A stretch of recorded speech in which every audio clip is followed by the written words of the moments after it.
to do that. And Yeah. it's a passion point of mine, something I've always believed in. And being able to spend full time on that is pretty awesome. Yeah, well, we'll definitely hit on a lot of these culture points for the conversation. So maybe just taking it to a higher level, with Heineken itself, like how do you define your growth objectives as a business? I mean, is it just revenue? Is it profitability? Is it volume? What's sort of the business goal you're trying to get to? Yes, the answer is all those things essentially. One of a big benefit we have, and actually probably why I've stayed here so long and love it so much, is that Heineken's still a family-owned company. So, like the way that the Heineken family likes to talk about it is, although we're the number 2 beer company in the world, we're not that in the U.S., but globally number 2. We still are family-owned, so they like to think in generations versus quarters, which does allow more long-term strategic partnerships, thinking, and growth strategies. Yes, we have our quarterly number we have to hit. Yes, we have to hit volume growth, profit growth, and revenue growth. Like all of that has to happen. Those are the 3 like magic numbers, right? Like how much beer do you sell? What's the dollar volume of that beer, and how much money are you making? Like that's absolutely still our goal. But we do have a benefit of being able to think much more long term. That's useful from the long term perspective. Right? We can take like a Heineken 0.0, which I was the first to say we are not introducing a non-alcoholic beer in the U.S. because there's a stigma attached to that. It's not going to work. And here we are 2 years in, and it's huge. It's already bigger than Heineken Light. But other companies, our competitors in the U.S., wouldn't have taken that risk because it wasn't an obvious answer. But globally, the family said, we want to get behind responsible drinking, responsible consumption. The best way to do that is introduce a beer without alcohol that actually tastes like beer. And we have to commit to it. So we're spending, 30% of the Heineken brand budget on a relatively small opportunity. Oh. So you wouldn't be able to do that in other companies I've worked at, and it's paid off. So yeah, there's absolutely short-term pressures that all companies have, but we do have a little bit of benefit of longer-term thinking, which allows us to be a little bit more strategic. It actually plays out in our cultural partners as well too. U.S. Open 25-year partner, Coachella 20-year partner, Major League Soccer 6-year partner. The list goes on. Most of our partners are really long because they're strategic and we stick to that. And all movie studios too, where we're doing integration, we have a long-term deal with those guys as well. Well, and when you start a new initiative, let's just say, are you mapping it out in years as opposed to what you're going to do this quarter, next quarter, and this year, and no further than that? Yes, that's unique and yet not unique. I mean, I think a lot of bigger companies do that, but we have our strategic plan every year and then our annual plan. Strategic plan is a 5-year plan, and every year that 5-year plan changes, so you can talk about how effective it is. But it does help as a guidepost that says, 2 years ago we said we are going to become the number 1 beer without alcohol in the U.S. It's going to happen, and we are there now. And we have a 5-year roadmap to make it 10 times the size it is today. Like that's an example of that. And when we signed the deal with college football playoffs, because we wanted to get Dos Equis as more of a mainstream beer and more of a beer that you can, while it's a good premium beer, it's not a lot of people that drank it. They just knew about the most interesting man.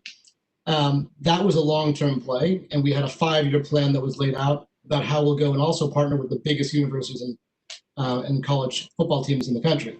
So yes, there's definitely a short-term plan, but every time we present something new, there's no such thing as a 6-month plan. It is, you have to show at least a 3 to 5 year vision for it, or it doesn't happen. Interesting. So, I mean, that makes an interesting consideration on my next question. How do you view the competition? So if you're planning out over multiple years, yep. let's just take a step back. If you were only measuring yourself on a quarterly basis, I think you could have one kind of answer. Like, and I'd be curious to hear your answer. Like, is it other macro brewers? Is it all beer? Is it alcohol? Is it all beverages? But then when you're playing out over multiple years, does that change your definition of who your competition is too? Because you've got to anticipate what everyone else is going to do as well. Kombucha, for example, be like a competitive set all of a sudden. Yeah, no, absolutely. Good question. It does change when you look at the horizon. if you talk about like in a very nuanced, like who are we trading volume with, right? Whose stomach do we share? It's generally speaking import beers. Generally speaking, all of our beers are imported, um, and so it's generally higher end, more expensive beers. That's our competitive set for the most part. Tecate is a little bit different because a giant domestic beer in Mexico. So it's a really good beer, but it's a domestic beer in Mexico. It's kind of hard to, elevate that to a premium import just by moving 10 miles north, right? So that's one that we plays more on the domestic side. But for the most part, that's our set, mostly because that's the price point. People shop across price points and occasions. So primarily, we look at import beers, but we do absolutely look outside the category too. When you think about where it's going, right? So spirits and wine had a several-year run where they were kind of eating beer's lunch, so to speak, for a while. Um, and we had to figure out a way out of that, and so did the whole beer category. It's why you see hard seltzer taking off, because that's a way to come back and eat out of the spirits business, because it's the same occasion as a spirit. So that in the end, yes, we compete on the shelf directly with beer, but we also compete at home. Am I going to have a beer? Am I going to have a whiskey? Am I going to have a glass of wine? Am I going to have a water? Same thing in a restaurant. So your longer term thinking has to be more about beverages, and your shorter term thinking has to be more about your closest competitor. And when you think about who you want to partner with, when you want to identify your niche within culture, that has to also be thought about. Like you got to think about who your competitive set is, because you're going to be playing the same kind of mind space as far as culture goes. I don't know, well put. I want to hit on some of the issues around, on trade, off trade, and I guess just resource allocation, frankly. How do you think about, I guess the marketing that relates to your bars and the role of bars in supporting or restaurants in supporting the goals you have versus other forms of distribution, and I guess the overlapping piece of media resource allocation? Like, how does it all fit together? It's actually really interesting. Like, it's not complex, but at the same time, it is. If you think about the U.S., like from a landscape perspective, 80% of volume in beer is sold in grocery stores and convenience stores and Walmarts of the world, and about 20% is in bars and restaurants, or stadiums, arenas. We call it the on-premise. So that's the general breakout. Obviously, this year has been terrible for the on-premise. That number started up, we were at zero for a couple months. We were selling nothing for 2 months across the country, and 20% of our business, which wasn't great. While the off-premise was through the roof because everybody had to drink something. They were sitting at home feeling depressed. And so that's been kind of the way it's been for us. You do have to think about them totally different. It's kind of changed our thinking too. Like, we think of the on-premise, and I think most beer companies do, as it's sampling in some regard, right? Yes, it's paid, but like you want to make sure that when people are having a good time, they're drinking your brand. Like, it's a badge category, right? Like you want to feel proud about what you're drinking. So that's important that you are in the right places, the right cultural hotspots. And if your product isn't there, if your brand isn't there, then you can't be a part of culture. Like, you just can't be. So you have to put enough into that space where when somebody goes out to like the coolest bar in town, they better be able to find a Heineken or a Dos Equis there, because if they can't, you're at a mindset loss. It's not a volume loss, but really for me, it's more about like those special moments. You want to be a part of them, and if you can't find the beer, you're not going to be a part of it. So we put a lot of energy in just making sure that our brands are in the right bars and restaurants. Sometimes we do a great job of it, sometimes we don't. Dos Equis is a good example where historically we've done a phenomenal job, which is biting us now, but it's a great place to be long term. So 40% of the Dos Equis business is on premise, because it's a fun, we think about it, and so the consumers, is a fun, high energy, up tempo beer. And so by focusing on the on premise, it's really drawn our volume, and it reinforces that cultural view of Dos Equis as like a fun beer. So it just kind of depends on the brand, but in the end, you always want to be in the right bars where culture's happening, that align with your beer. your brand. Well, and you go to things like stadiums or other things where, culture really maybe is even more expressed in a bigger sense for music, for sports, for other things. I guess, yeah, it's not that you're not like thinking about a hard like dollar allocation for one over the other. It's more of just strategic thinking. It's strategic thinking. I think that's actually one of the big things that my team that we built last year is really focusing on. So it's more, when you look at it a brand by brand perspective, it's actually pretty hard to break into that like stadium, arena, nightlife, big venues, because one, it's expensive for one brand to kind of own the marketing channel in that regard. When we look at the total Heineken USA portfolio of brands, though, it gives us the opportunity to come in there and get the marketing right. So in beer, unlike the biggest difference between beer and the Pepsi, the world where I came from, like you can buy volume if in Pepsi or Coke or any non-alcoholic beer, you can go there and just pay the retailer to carry your product. You can't do that in alcohol; it's illegal. So we can't go to the Yankees and say, here's $1 million, make sure you carry our beer. Can't do it. You can have a sponsorship relationship with them where you have the exclusive marketing rights within the stadium and outside of the stadium, but it doesn't guarantee you volume. It just helps you have the ability to sell beer. Well, but think about paying that sort of money or allocating those resources. How do you think about, I don't need to say what your budget is, but between spending money on that sort of thing, making sure you've got your brand in the place to support the cultural moment, spending money on, say, influencer or celebrity to be part of that, yep, and spending money on just spots and dots, volume of inventory. Yep. How do you think about, like, I assume the fact your group is new suggests that the emphasis is more on the maybe celebrity influencer in place, but how do you think about that allocation? That is actually a very good question, which is usually a good way of stalling when you say that, but actually it's a really good question. I think we think about it, it's a matrix. There's no way you should not do one or the other. Like you can't be like, I'm only going to do spots and dots. Like that doesn't work anymore. There's probably a couple categories and a couple brands that can pull that off, but for the most part, you can't do that. Like you need to be everywhere in a certain extent. So what we try to do is we look at the traditional media side as awareness, driving, and reminding. It's incredibly important. You have to. There's too many options out there, so you have to continually remind your consumers that you're there and that they love you. That's kind of that traditional media side for us.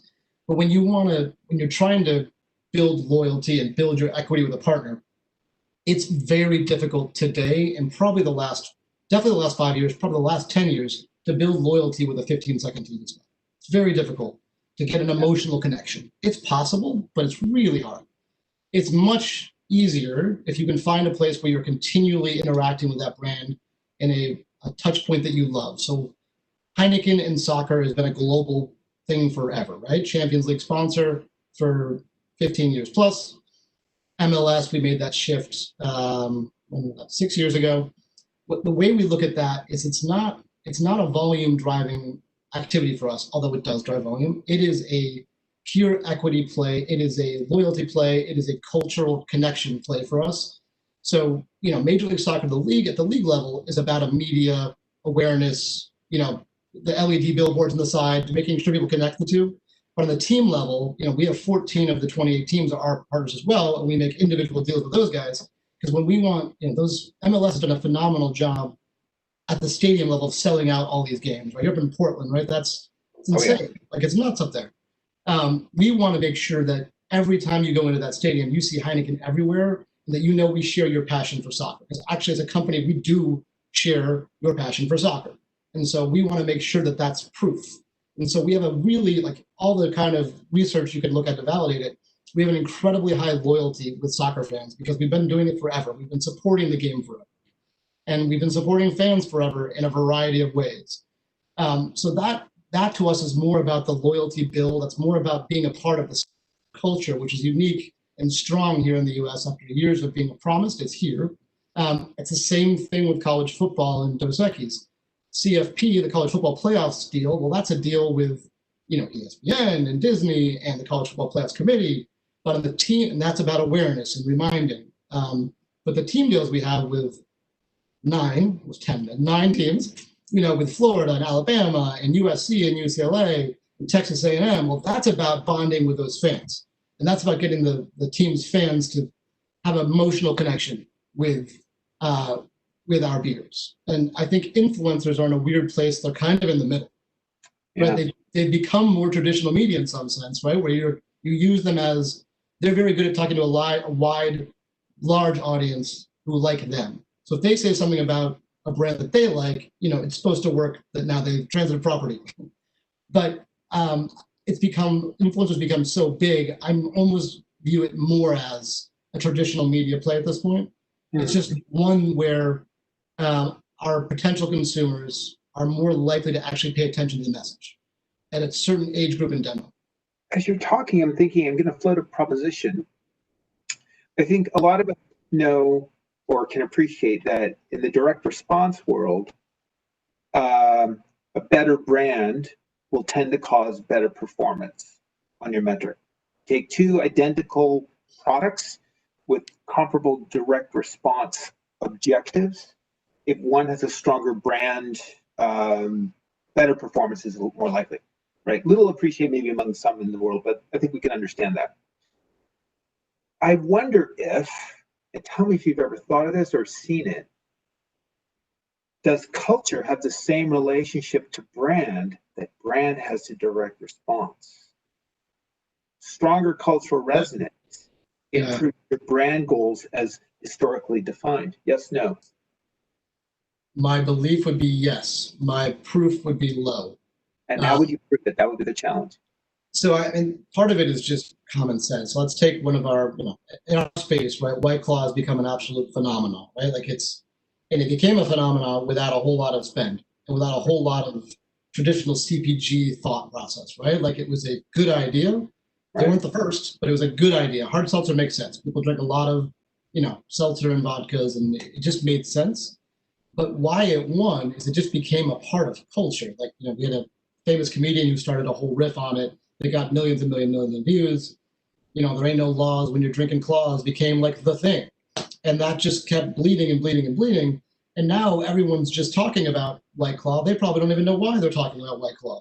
But it's sort of a build effect. Like, there's no way you can look at that kind of performance in a traditional sense and be like, it's because I did a great job with pricing and packaging. That's not what happened. It doesn't mean they didn't, but it's not what did it. Yeah.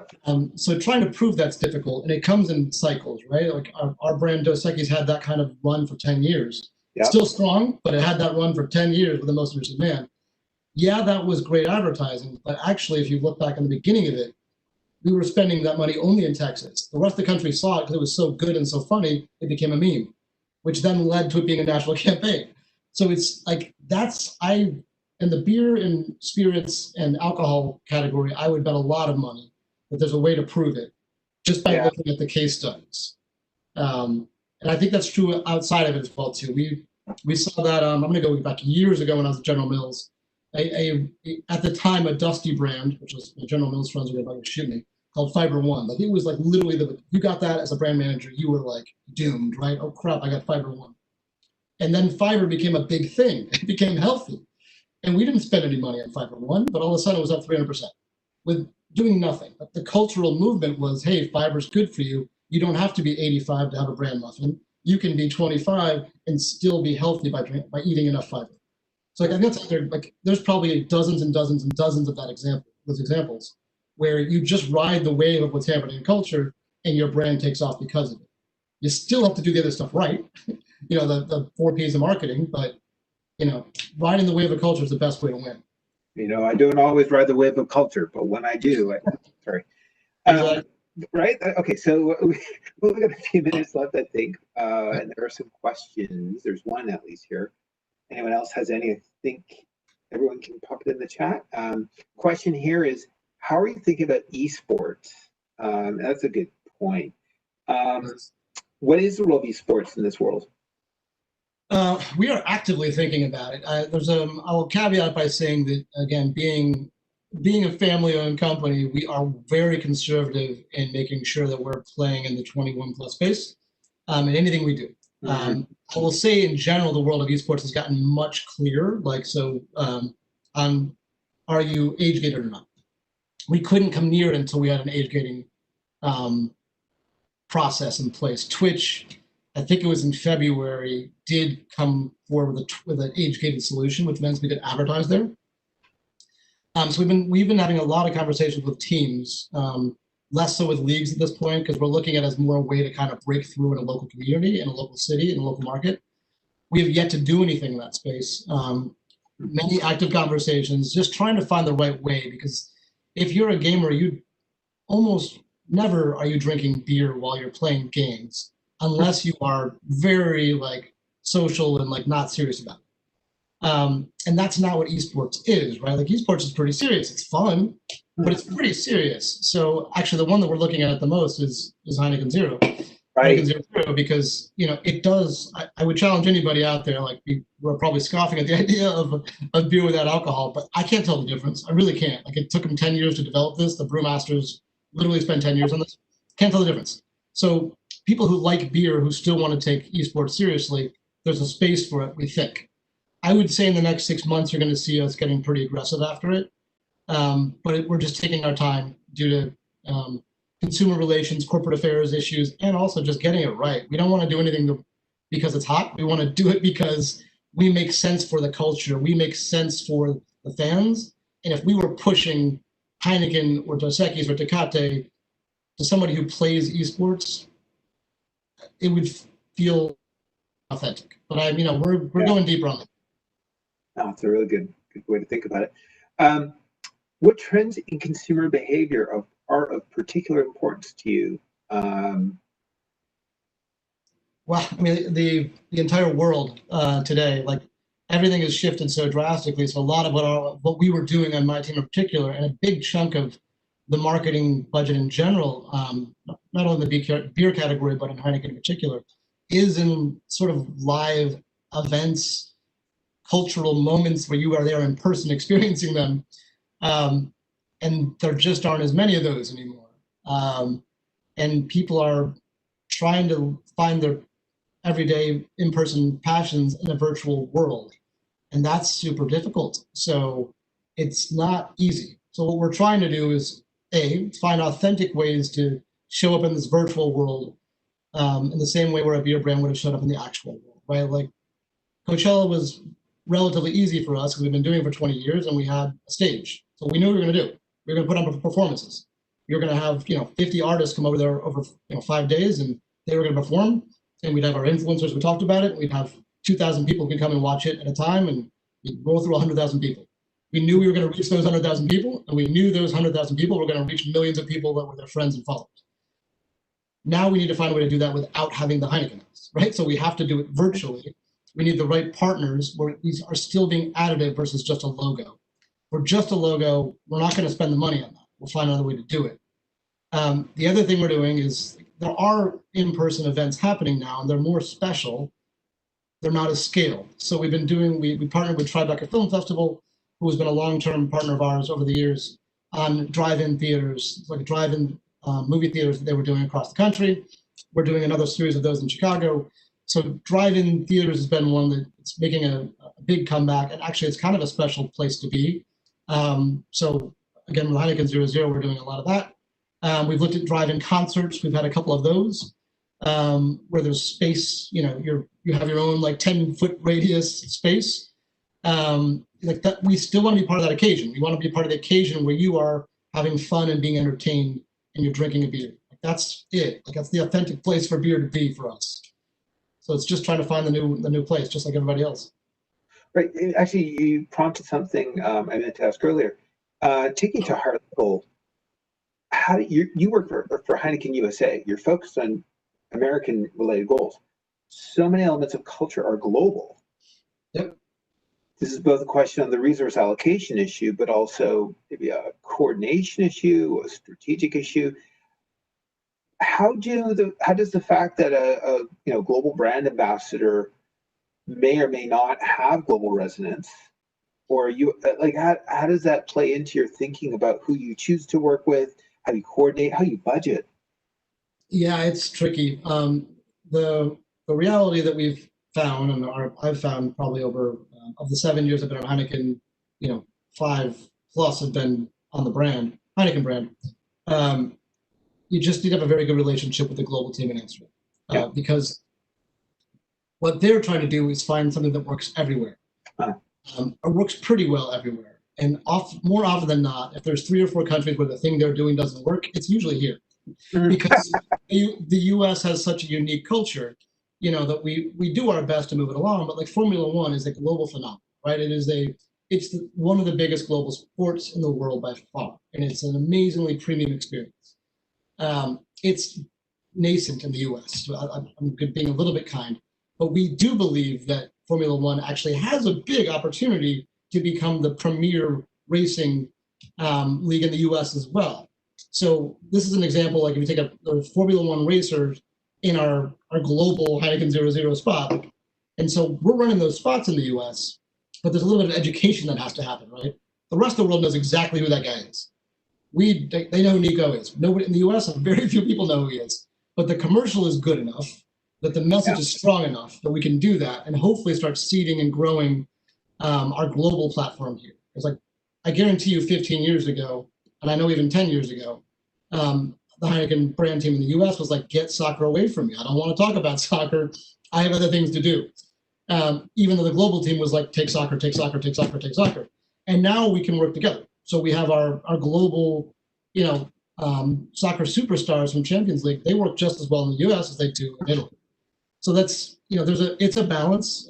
We have a better relationship where we can try to find one that fits all sizes, but it really doesn't with the US. So you kind of have to take that long-term view sometimes. That's a really good way to think about it. So some other questions here.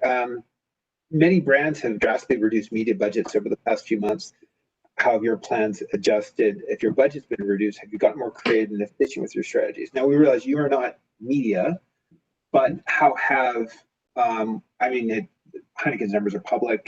Beer category generally probably declined, 20-25% during the second quarter. Most companies manage their media budgets to their revenues, roughly speaking. So presumably there have been some cuts. How's that impacted how you've made allocations? So there were initially very deep cuts for 2 reasons. One, no one knew what was going to happen, right? Like the safe thing to do is, cut and ring fence. So it was more of a ring fence than a cut, but the assumption was it would be a full cut because we just assumed volume wouldn't come back to what we needed to be when 20% of your business is in the on-premise and the on-premise is closed. We just assumed things would be pretty bad. And there was also a global commitment that no Heineken employee globally, the 80,000 plus employees, would be furloughed or laid off. Wow. And because of that, and that was in the first week and a half, that commitment came, we had to make sure that we could afford that, right? And so it was deep cuts. Globally, I'm not going to go into too much detail because there's only so much I should be talking about on this side, but I'll just say that it's been much more difficult for Heineken globally because the on-premise is a much bigger percentage of business outside the US. It's closer to like a 40% than a 20%. So there's really only so much they can do to make up. So, the public numbers are public and they're tough. Not as bad in the US. So things turned out better than we had planned for. So we've been able to put some investment back. We were actually able to take some of the investment out of that ring fence. So we've heavy back up in media, traditional sense, because again, that awareness and reminder is important. We believe big time in traditional media. And we've been trying to get into as much of the experiential experience and consumer culture and influencers space as we can. And there's not as much of it available. So both from a media side, the inventory isn't as big as it was because there was only so much of the year left. And the other side is that live sports, there haven't been as many live sports, which means that's where a lot of our money was going. And then we have so Coachella gets canceled. That's a lot of money that just came back to us, right?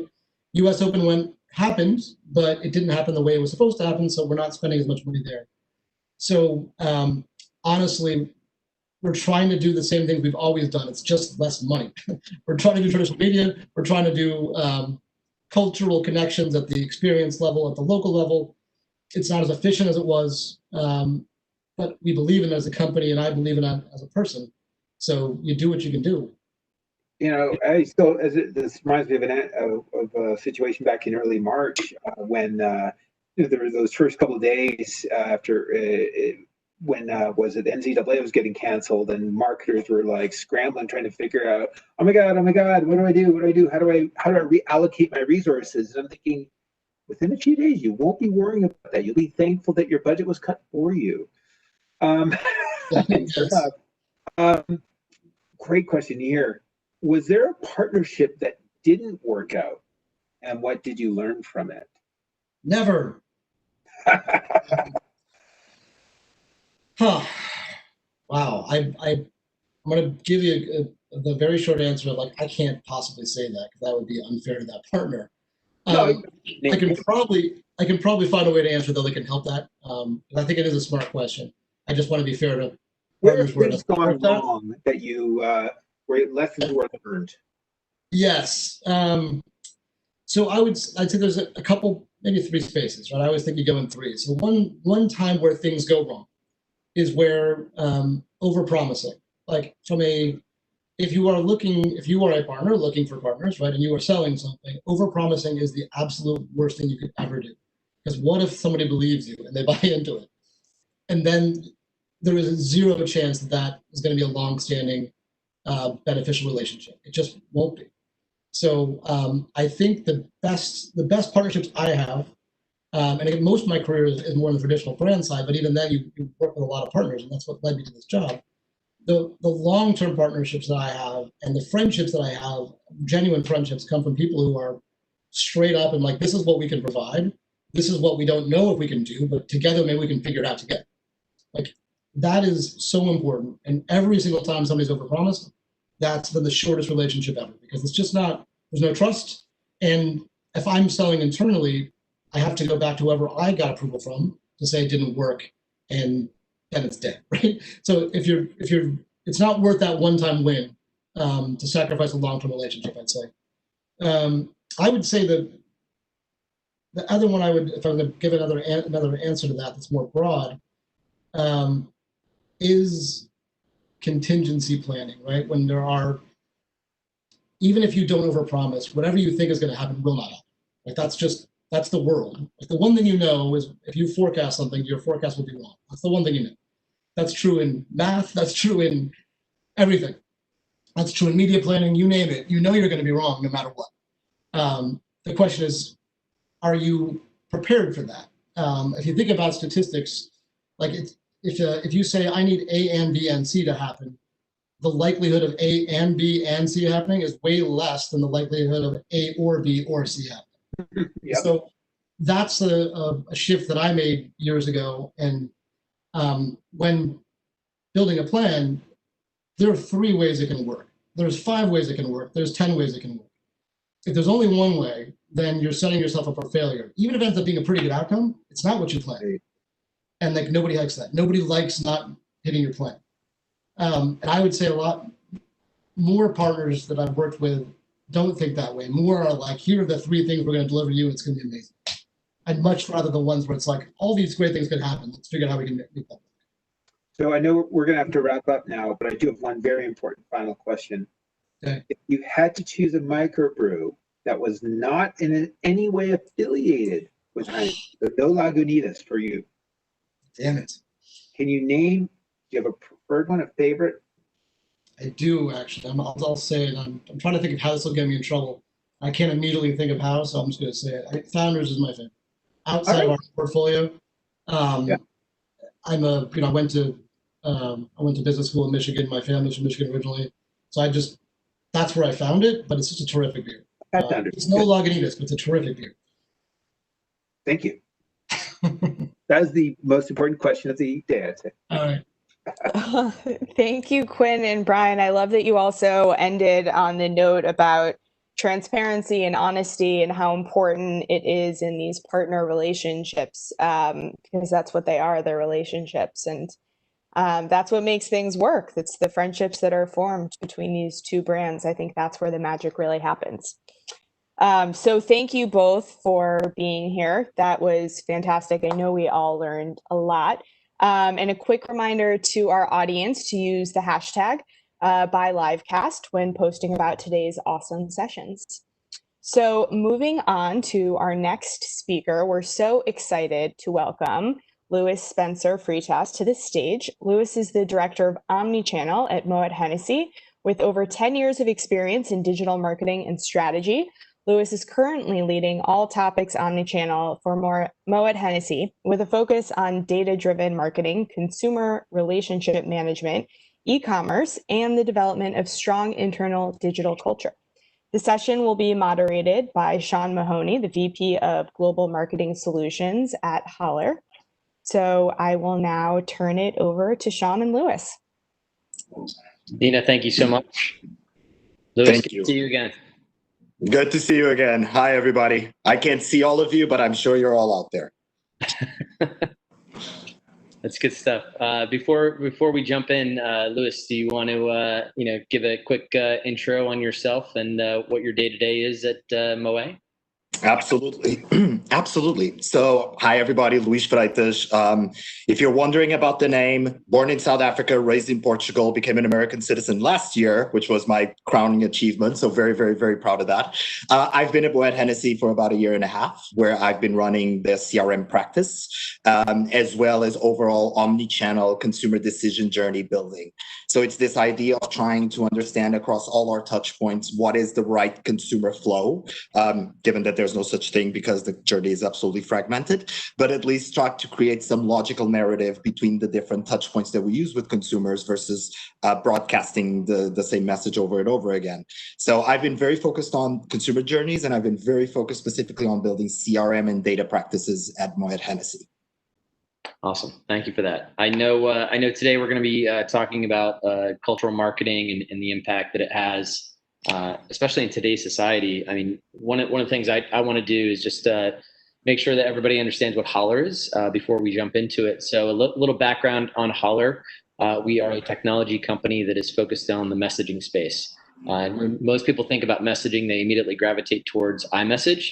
But the reality is that with the smartphone population that exists between Android and iOS, the application that exists on your phone has a messaging component to it. So from dating to gaming to business productivity to payments, we are bringing our technology into those applications and enriching conversations everywhere.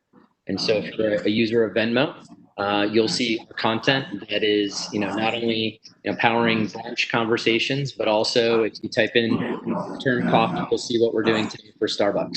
So focusing on the messaging space and obviously, allowing brands to get as close to the consumer as possible. So to kick things off, Louis, we were, looking at this space, and I saw recently that a brand had been talking about cultural marketing as an opportunity to introduce yourself to people through content. And I found that really interesting because, we play in the content space, but I'd love to get your definition of cultural marketing and how you view it as a brand. Absolutely. And of course, I will give you my definition, and within Moet Hennessy, we might have slightly different notions across the different brands. I think cultural marketing is very close to the word omnichannel, or close to the word insights, which is everybody has their own a little bit of their own definition of it. I would say that for us, speaking on behalf of Moet Hennessy for a little bit, I think cultural marketing is the ability for us to insert ourselves in a relevant and pertinent way in the cultural zeitgeist of our target consumers.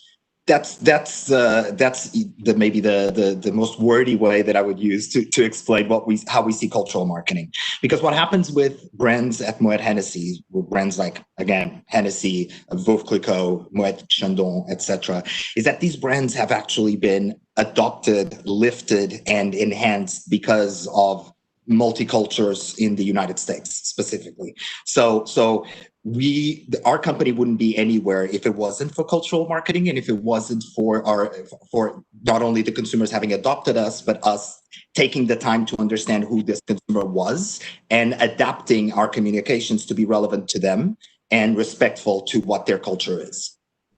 That's great. That's great. You'd mentioned a program recently that Hennessy had done that was focused on cultural, that you felt made a real impact, but also was relevant in given the times and everything that's transpiring.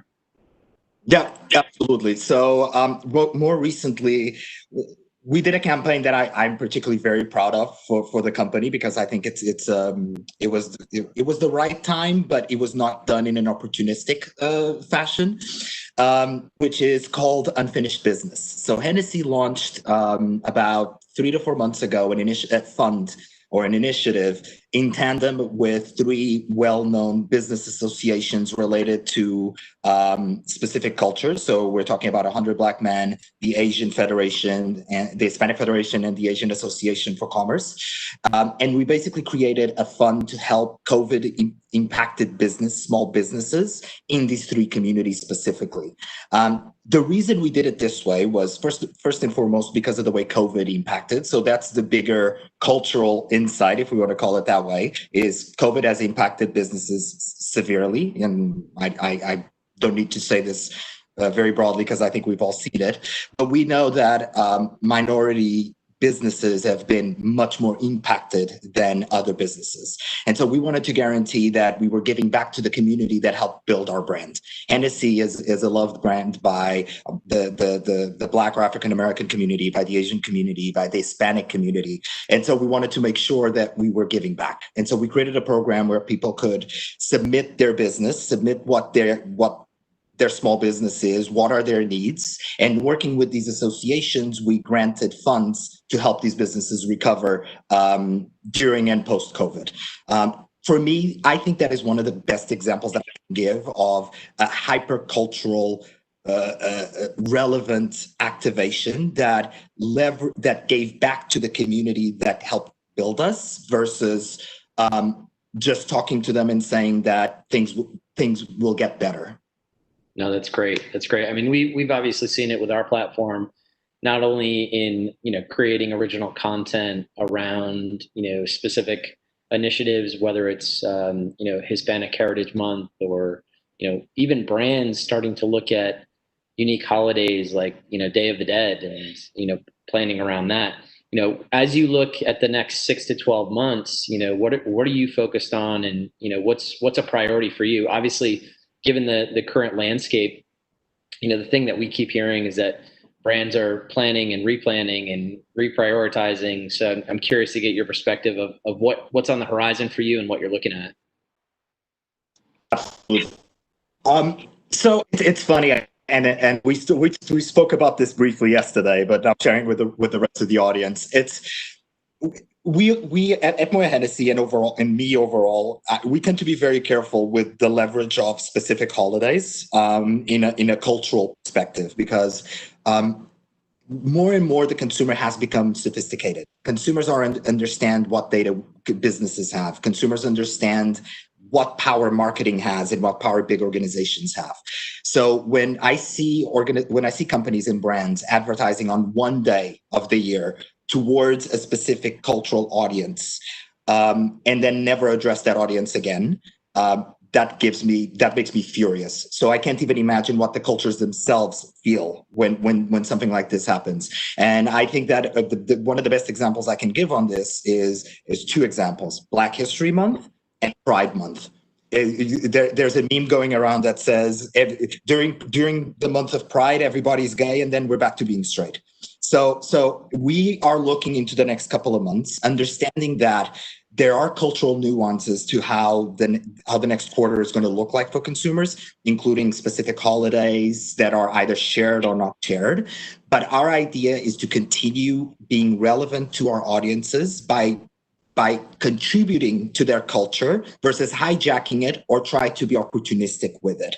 And that's because these cultures are already embedded in the way that we plan marketing, in the way that we plan activations, and how we talk to our consumers. So there's very little that has changed in the way that we're thinking about the next couple of months in terms of activating our audiences. I think it's more about understanding that, irrelevant of culture, we're living through a very different time, people say a new normal. I think Lavazza said a new humanity, which I tend to love that expression. And I think that our plans are reflecting that, in the sense of being respectful that we're not exactly in the same mindset that we would typically be during Halloween and Thanksgiving and upcoming holidays. So we're making it relevant to our cultures as much as we can. And what does that mean? That means understanding, for example, how has COVID impacted the different cultures that we're trying to tap into, and how can we be respectful of them? So, for example, working from home. Working from home for me is a brilliant example of some brands are very forward on showing that working from home can be great, and they show pictures of people working from home and you get time to see your kids and etc., which is fine. And I'm not saying there's anything wrong with that. But let's not forget that statistically, and this is some numbers I read a while ago, so apologies if I'm misquoting, but 1 out of 6 Hispanic consumers can work from home. 1 out of 5 Black consumers can work from home. So when you're talking about working from home, immediately you are alienating maybe a part of your culture that is fundamental. And because they look and they say, they are not talking to me, they're talking to people who can afford to work from home and have those types of jobs. So that's the way that we are adapting our communication and our campaigns moving forward, is understanding how has COVID impacted you, and how will we give you something that is more of a relief and more of an added value versus being tone deaf to how this is impacting you ultimately. No, that's great. I actually heard a quote the other day, don't call it work from home, call it work from anywhere. Because we've moved to being able to work from anywhere. And I've actually talked with clients and agency folks that, people are in all over the world now, right? And so you really have the ability. And I think the important thing that you're hitting on there is that, being aware, right? Being aware as a brand of the space and the communication and the message. I did a creative call a few weeks back and talked to a bunch of creative folks, and they were, doing creative every week because, they had to make sure that it included masks or it didn't include masks, and just being aware of the market and the consumer, right? And absolutely. And it's ultimately about understanding that culture, while of course ethnicity plays an important role in culture, it is not the only thing that plays in culture. And I know this might sound very obvious, but a lot of the times I've seen culture and ethnicity used interchangeably when it's not necessarily the case. Culture in some cases is the culture you choose versus the culture that you were maybe brought up in, or the culture that you were born into, right? I read a statistic that I thought was fascinating just in that sense, which was 80% of hip hop consumption in the US is done by young white men. Which would typically, if you go with standard ethnicity and basic cultural backgrounds, this is completely counterintuitive. But it's really about understanding who's adopting culture and not letting yourself be just guided by one ethnicity, and two, generic statements, broad statements. It's being really in the zeitgeist of what your community is talking about. Yeah, misrepresentations and lack of insights, right? So Yep. To that, how do you go about leveraging insights to then lead you down a path from a marketing perspective, and what insights are you looking for with your brands? Like, obviously, to your point earlier, there's a cultural aspect with your brands and the alignment that they have with consumers and cultures, but also, I'm curious to get an understanding of how you evaluate the insight to then lead you to an activation. How much time do you have? I think so. Loaded question, a lot of questions in there. I think, first of all, it has to do with the data sources that we use and understanding what are absolute data sources versus what are relative or just broader insight-driven data sources. So it's very much, we use several data sources to just understand how our consumer behaves, right? Everything that goes from social listening to behavior in store to the news and how specific channels are communicating certain types of news to understand how this audience is perceiving it. So the first part of the exercise is just aggregating all our data sources to generate a couple of insights that we compare against what we've been doing and how it has driven performance for the organization.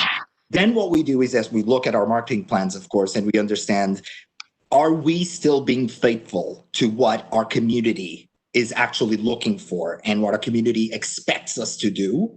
or are we sideswiping, or are we going in a different direction? And if we are we doing it consciously or unconsciously?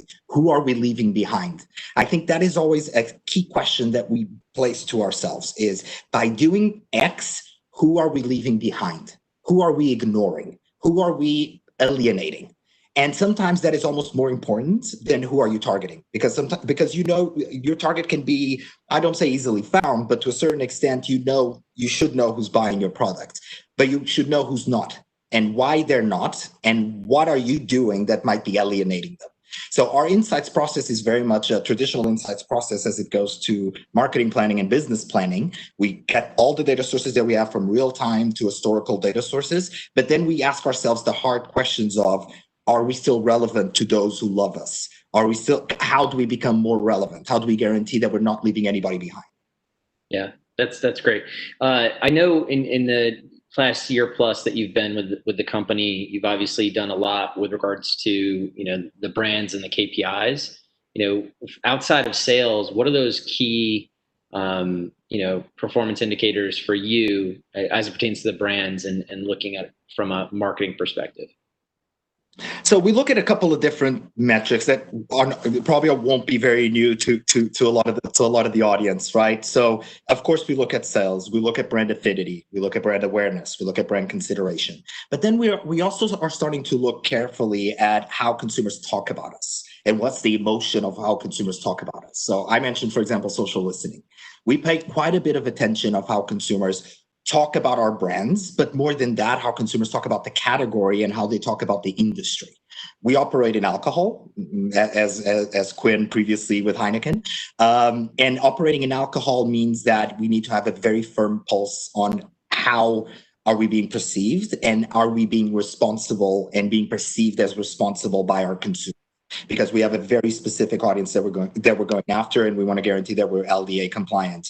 And this means everything from understanding that there was a problem with a product, to understanding that somebody's complaining about the brand because the brand did something that was wrong and we need to course correct, but also to find where they're giving us brand kudos and where we can find insights to maybe something that we were not doing. So for example, if you think about cocktail strategies, cocktails are one of those spaces that they start bubbling up in social. Suddenly somebody finds a new cocktail, then they start just talking to their friends. You start seeing the cocktail emerge in pictures on Instagram and on Twitter and on Facebook, etc. And our ability to quickly find this and understand, is this relevant to our culture? Is this relevant to our audience? And turn that around into an asset, into a recommendation, into something that we can implement with bars, in something that we can implement with consumers. That's what we try to do currently to try and address those, let's call them softer KPIs of brand performance, brand affinity, and brand love. Yeah, no, that's great. So you've got your pulse on this, probably closer than me with just the tequila and bourbon that I drink straight. But what's the latest cocktail that you've heard of? I'm gonna say I haven't seen anything that really. The biggest trend that I've seen in cocktails recently maybe is just organic ingredients. It's consumers are getting more and more specific on what is in the bottle. So they want to make sure that they have products that are of high quality, that are not going to give them a bad feeling the next day, that just basically will treat their body nice or well enough. And on the other side, natural ingredients to go with the alcohol. So we started to see more and more people research how to use literally herbs and things that they can plant in their garden to create cocktails versus just adding Coke or adding Sprite or adding another soft drink. So there is a big tendency of how to make cocktails a little bit less sugary, more natural, more organic. That's probably the biggest trend that I've seen. So I've seen some very interesting everything. It's not sage, but cumin and coriander cocktails with vodka that are super interesting. It feels like you're eating a meal, but you're drinking a cocktail. And it's fascinating because you're starting to see a lot of consumers talk about it. The other thing that we started to see quite a bit that I think it's very interesting, and it's again a proof of how cultures start to merge and how this is so fascinating, specifically in a country like the US, is when you start seeing specific cultures contributing to new mashups. So for example, if you haven't tried it, a Vulcan Old Fashioned, so Vulcan is a tequila brand, ours, of course. A Vulcan Old Fashioned is basically an old fashioned made with tequila. It's amazing. It's because basically what gives the old fashioned most of the flavor. Yes, it's the whiskey, but it's the bitters and it's the maraschino cherry. Try doing it with tequila, and you're going to see that you're going to love it. And what we started to see is these cocktails that have historically used specific products. People are swapping them and bringing their preferred drink of choice, which tends to be very cultural. So you to see tequila old fashions. You're starting to see sidecars done with something else beyond cognac. That's a bit of the trends we've seen. So a path towards the natural and a path towards merging and mashing up different cocktails to find new versions of that cocktail. That's really interesting. I can speak on it all day. When we were catching up, you had mentioned, it's been a year. Obviously, the last 6 months have been very different. But what new hobbies have you picked up? We obviously have more time on our hands now, and we're doing all these Zoom calls. But curious, any new hobbies or? So it's interesting. I can't say that I picked up new hobbies, to be honest. I'm one of those people that is of the school of we're already going through a pandemic. You don't need to learn Japanese.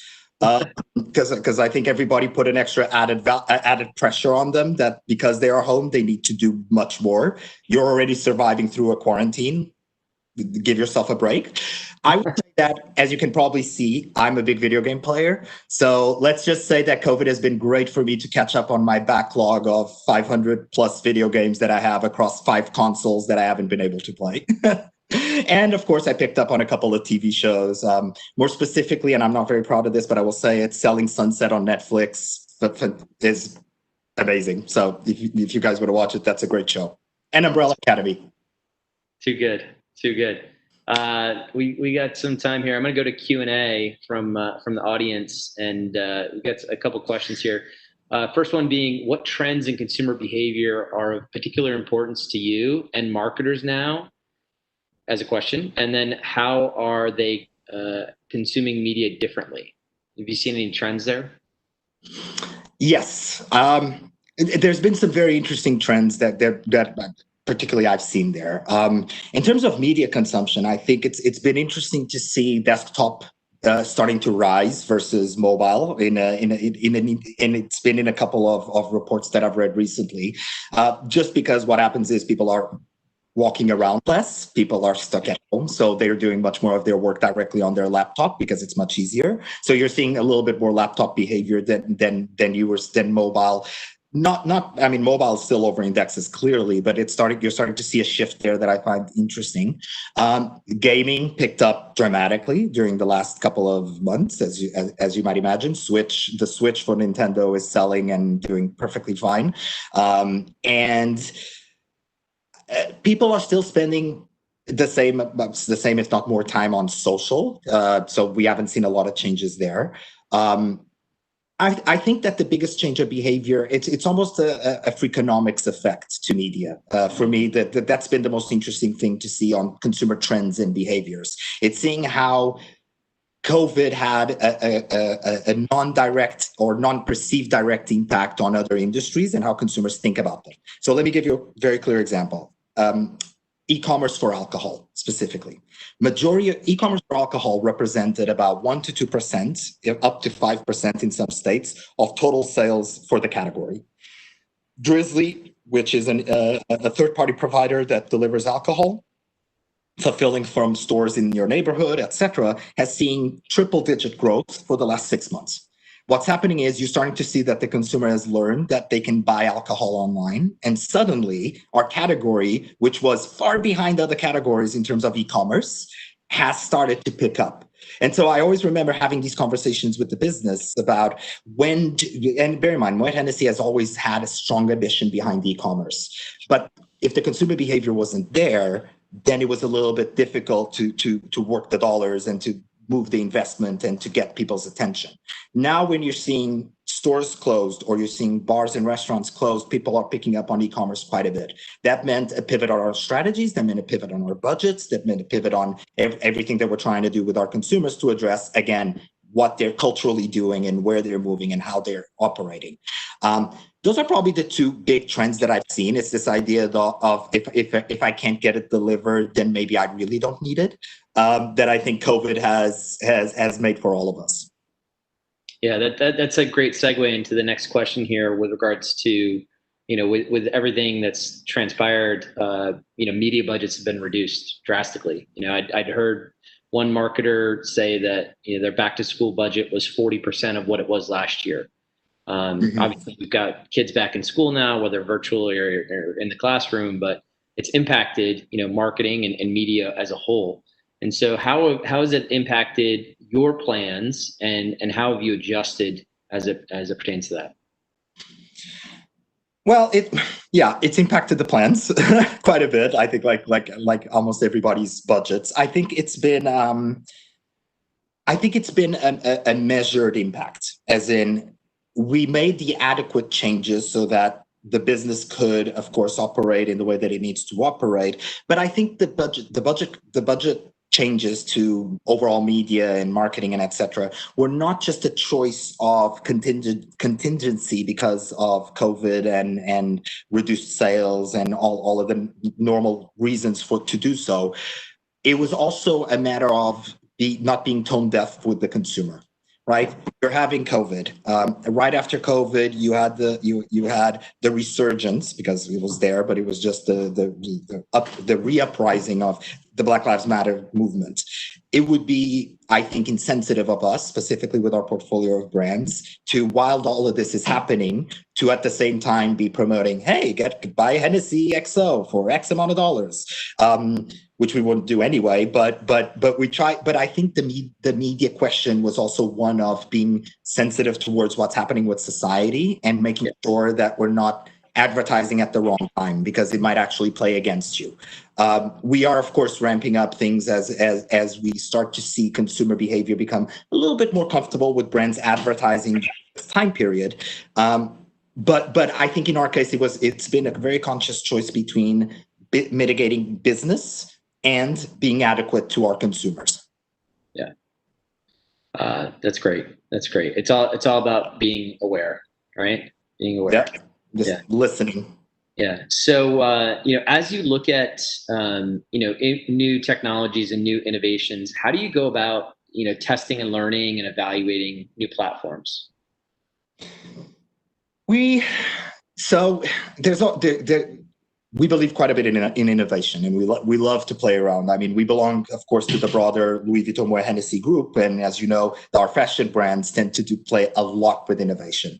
With alcohol, we try to be mindful of innovation, right? Because we need to be careful, again, that we're reaching the right consumers. And a lot of the time, some innovations or some channels tend to be adopted first by younger generations than they tend to be by necessarily older generations. So there's always a concern there. Now, that doesn't mean that all innovation is off limits.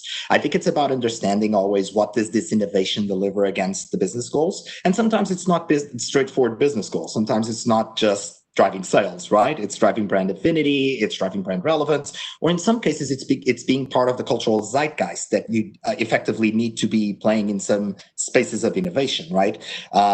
So the way that we usually evaluate it is feasibility, of course, how secure it is for the consumer, and what business goal does that help us address it. If it checks the box for all three, we tend to move very fast. And particularly, I know that our CEO, Seth Kaufman, tends to be a agility type of person. So he loves when new ideas come around, and he comes and he pushes us to experiment.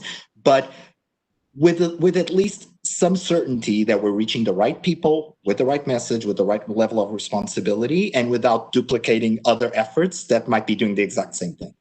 Yeah, that's great. That's great. So when things don't work out, how do you go evaluating, and learning from it, right? I'm sure not everything works out, right? It does. Of course it does. No, of course it doesn't. And I will say, in effect, it's funny. I kind of feel that we've all shifted from a culture of everything works out or we pretend it works out to a culture of everything can't work out.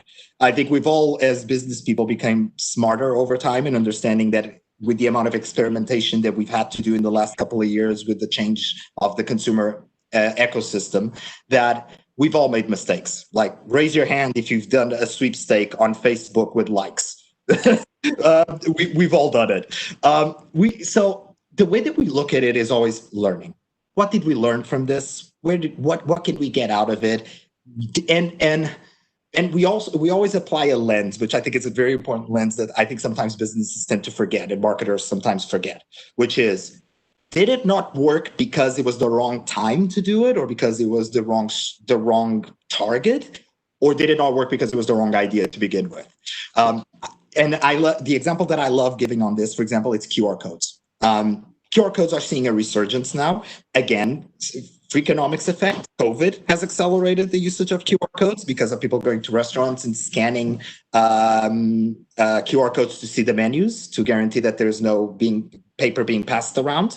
But QR codes, when tried years ago, were not adopted. People were not using it. They were a complete failure. And immediately marketers all over the place, including myself, said, I am not using QR codes anymore. This doesn't work.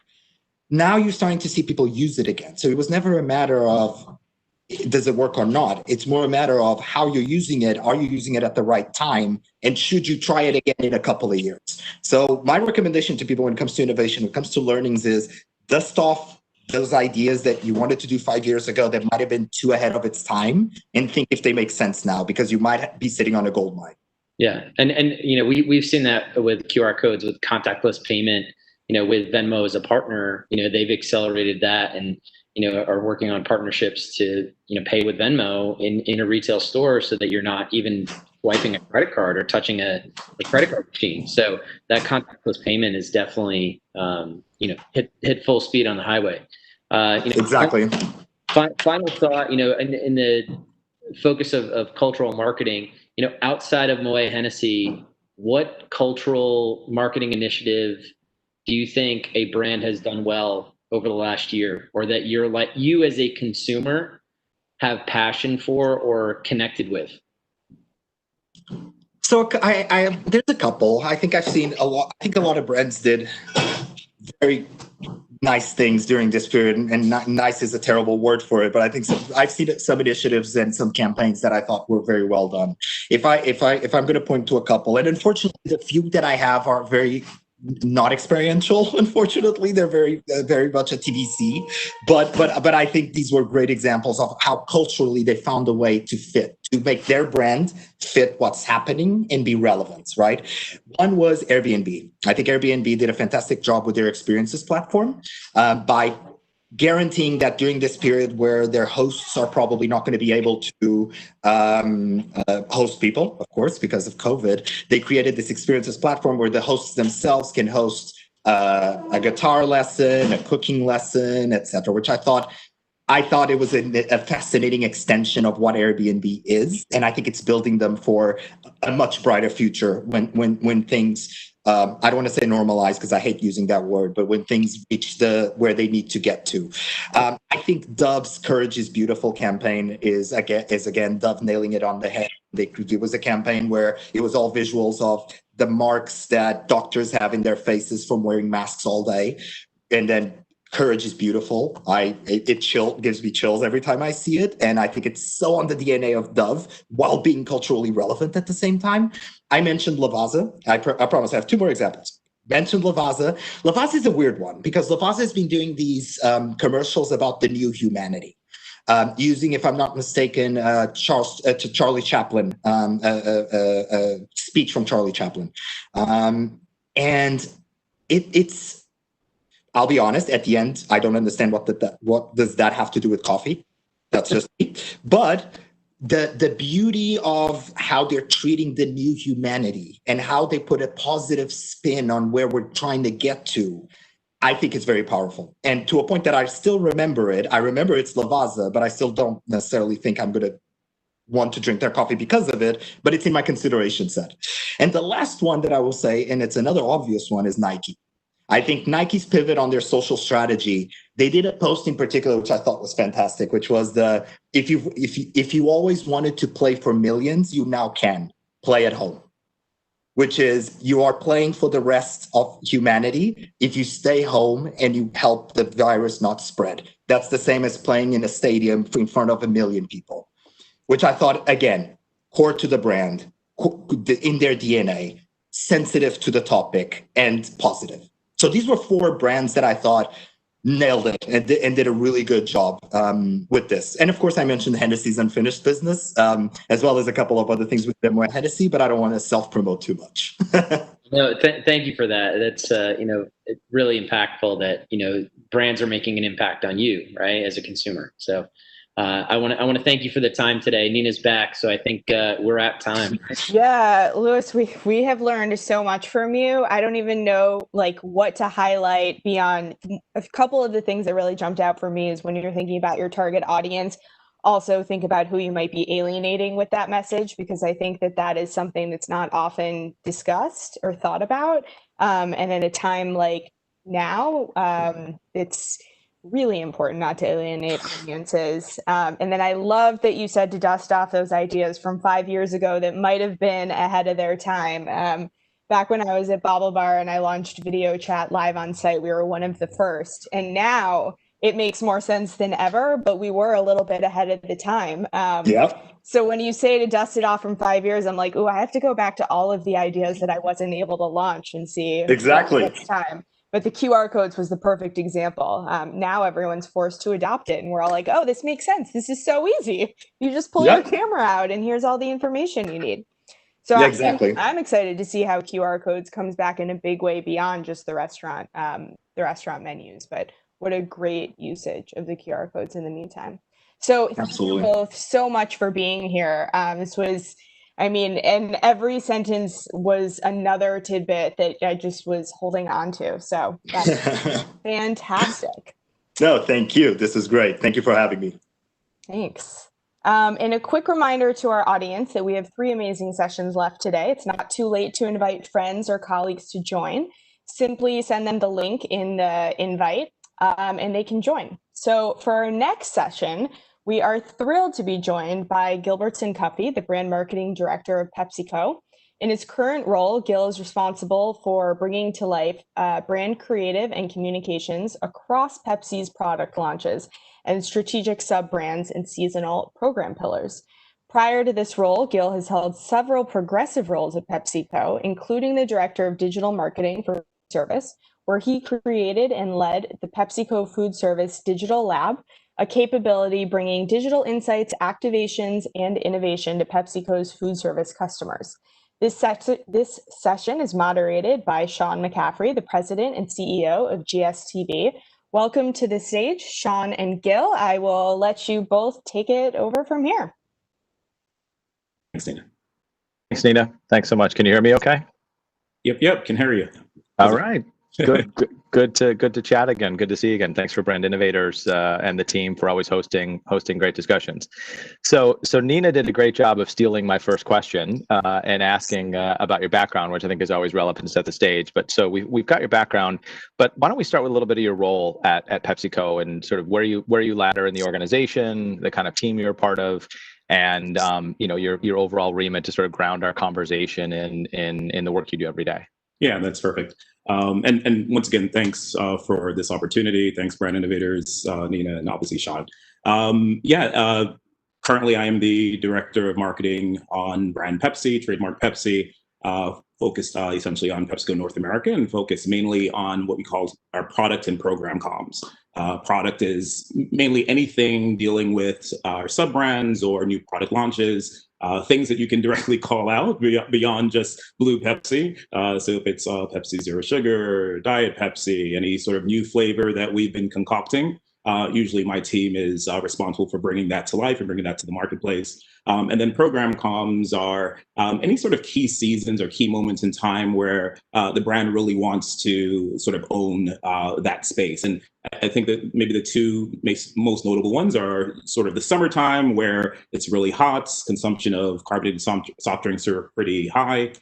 So we come to market then. And then also the holiday season, where traditionally the red guys tend to have a little bit more voice during that period of time, and we've been making a splash for the last 2 years. Last year, notably with Cardi B.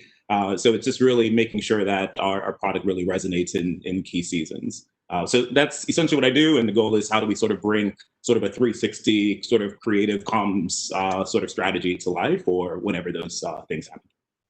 So you're a busy guy. I would imagine in a role like this, you touch all sorts of disciplines internally, insights and analytics, CRM, media buying, creative, studio in-house, and a myriad of agency partners externally. But the theme of the day, besides beverages, we had beer earlier in the day, spirits right before us, and now we're in, trademark Pepsi and your, diverse portfolio. But the theme of the day is cultural marketing. And so we don't make any assumptions on how Pepsi views it, but also you personally, what does cultural marketing mean to you? Yeah, so I think when you think about sort of culture, big phrase, culture, what exactly is it?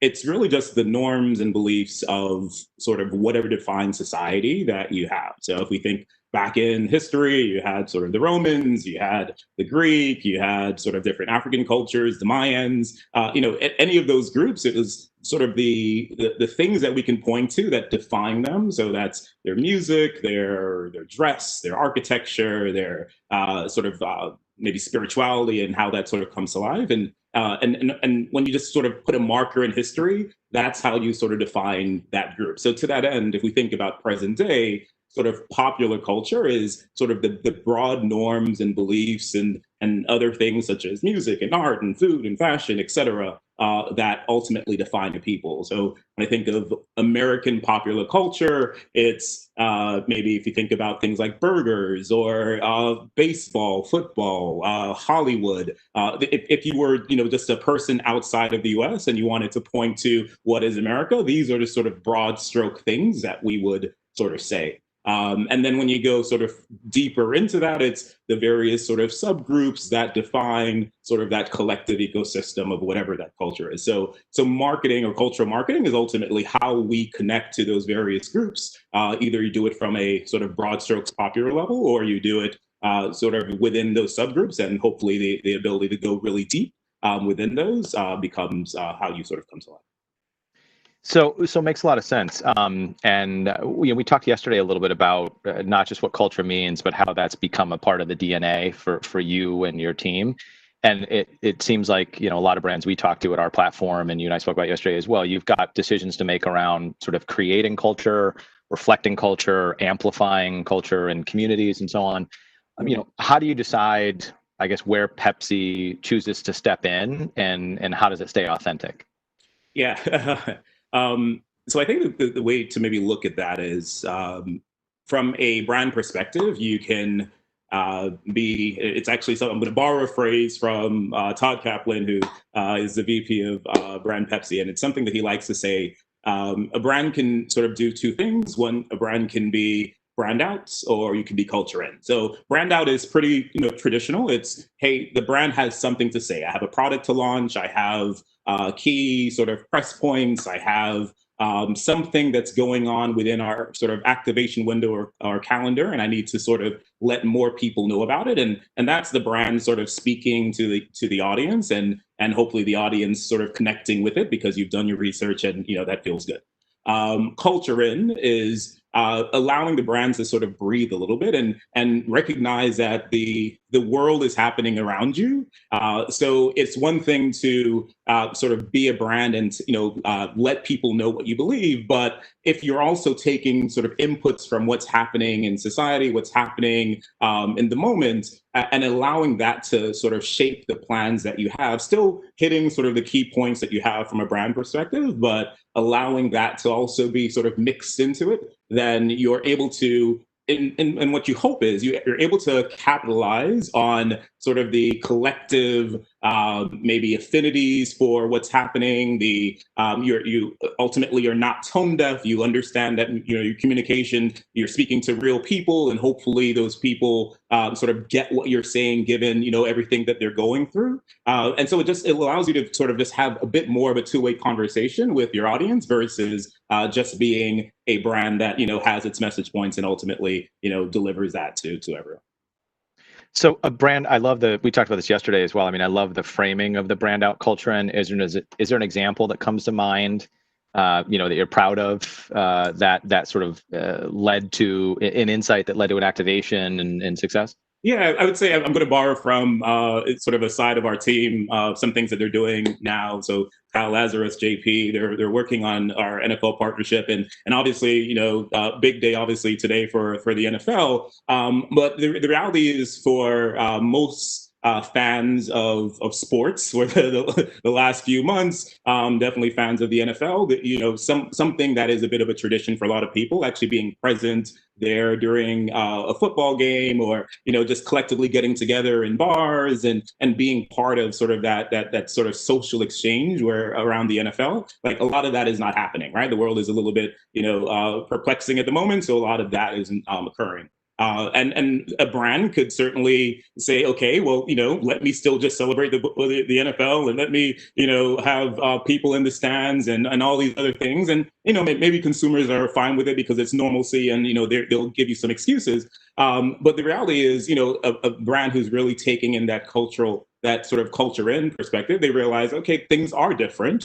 So let's shape that into our communication. So there was something that the team put out. You can check it on our Instagram. There's a good long form feed.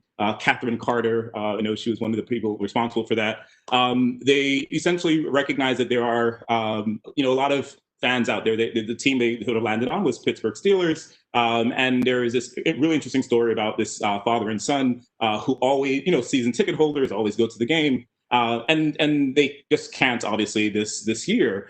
So what the brand working with the NFL and the Steelers were able to do was actually bring a bit of that experience back to their home. So actually went to the stadium, pulled out a couple of seats from the arena, from the stadium, and actually brought that into their house so they can watch the game at home. And the reality is that's what a lot of us are going to be doing this year. So how do we sort of recognize that and bring these sort of in-arena experiences directly to the fan who's now watching at home? So I think that's a really good example of culture in, and then shaping that around, the plans that you ultimately have. It's great. As a long-suffering Bears fan, I don't know if I'm excited for the return of the NFL or not, but there's always next year.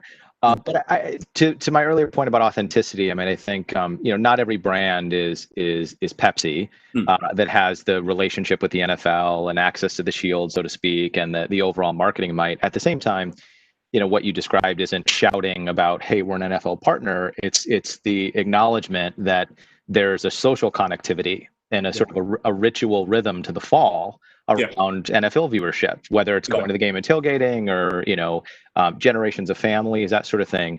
How do you land on sort of those core consumer insights amidst sort of I would imagine all the data and analytics team members you have, and reams of data, and ultimately the goal, I'm sure, is to drive downstream sales. A brand like trademark Pepsi is not probably as concerned about a new entrant around general awareness.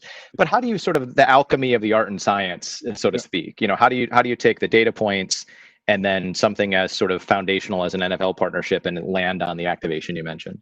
Yeah, no, I think that's great. I think you hit it on the head too. We have insights baked into our DNA on the brand team. We have our insights partners who are literally on our team. We're all on the Zooms together multiple times a week. So there is, and we work on different initiatives, and they are actively a part of that process. So there really isn't a separation between sort of marketing and marketing insights, within our building. So as a result, when we think about anything that we want to do, we always start with, okay, who are we looking to target? Who is ultimately the consumer? In the case of Pepsi, pretty broad reaching, products, existing in majority of homes, or the majority of people at some point would have tried it. Maybe younger consumers not as much, but certainly sort of core consumer, older, many times Caucasian, middle of the country, but still visible across the country overall. As a result, we make sure that we understand who that person is, but then we also want to understand, and sort of I reference it, who additional target potential consumers are as well. So maybe those who aren't as familiar with sort of drinking carbonated soft drinks, but they are very aware of the brand. Folks who may have stopped for various reasons, but potentially could be interested in, say, I'll call it Pepsi Zero Sugar, or they're willing, whenever we come up with something new and interesting, a cool new flavor, etc. They're willing to try it and what have you. So what I'm essentially describing is our key consumer target. So understanding who the various sort of targets are, and then as a result, what they're looking to, like how they engage. So the media that they're watching and consuming, the where they go, where they shop, how frequently they shop. Essentially, the data ultimately informs us of who they are, and then the goal is, as a result, let's think about the plans that really connect to that potential person. Let's think about the product that connects to them, because the product in our portfolio may be very, very different depending on the audience. And then that sort of overall approach is how we sort of come to market. So it's just really making sure that we start with understanding who we're talking to first, and then everything else sort of falls in line from there. Makes a lot of sense. We spoke a little bit about this yesterday, but I think it's probably relevant to the audience listening. I mean, no one had global viral pandemic in their 2020 marketing plan. And while we're post-COVID as far as the start of the event, we're not through the impact. But in full disclosure, our teams do some work together and work I'm certainly proud of. But one of the things that's always impressed me, you just name checked a lot of folks on your team. You talked about Todd. It's very clearly that culturally, internally, there's a lot of connectivity. But organizations, especially one of your size, staying nimble and being quick is always a challenge. Curious, sort of first part of the question, curious sort of how you make that a part of just operational workflow inside. And then secondly, sort of how that manifested itself this year, as well as the look ahead. How do you make sure you stay nimble based on a pretty fast moving news cycle, if you will, today? Yeah. No, I think if we could say unprecedented times, and like we're operating in sort of this space that no one's ever before. I think we're all saying that. We all know that. I think it's now.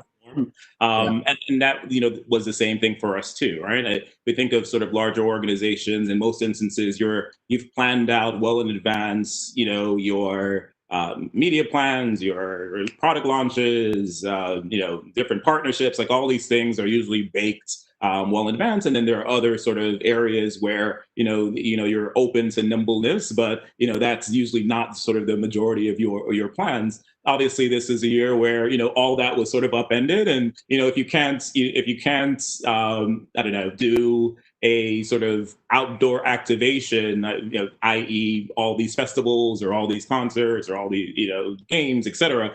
What do you do, right? And that's really what we had to contend with this year. It was like taking a serious look at all of the plans that we ultimately have. What are the things that are still able to occur? What are the things that potentially should pause? Who are the partners that are still figuring it out on their own, right? Because in many instances, if you're partnering with the NFL, you're partnering with the NBA, MLB, whoever, they're still actively figuring out how they're coming to life as well. So you to some degree, you're still at the mercy of what they're going to be doing as well, but you still have to actively plan like it's going to happen, and hopefully have some pretty good contingencies just in case. So I think that's what the team has really demonstrated maybe the most this year, is this sort of nimbleness and agility to change. We need to make sure that in anything that we did, if it was things that we're going to launch. So what will happen if it didn't launch, right? Or what will happen if something, if the partner suddenly says it's not going to happen now, it's going to be next month, it's going to be next year.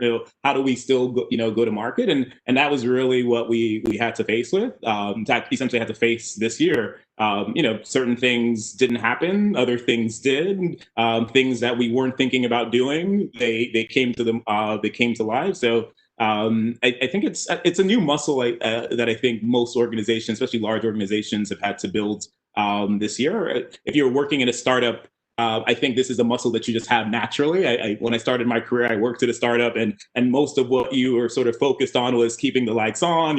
Any opportunity was the opportunity, and you were chasing any sales call or any potential partnership, any news cycle. Like you were just really interested in being a part of it.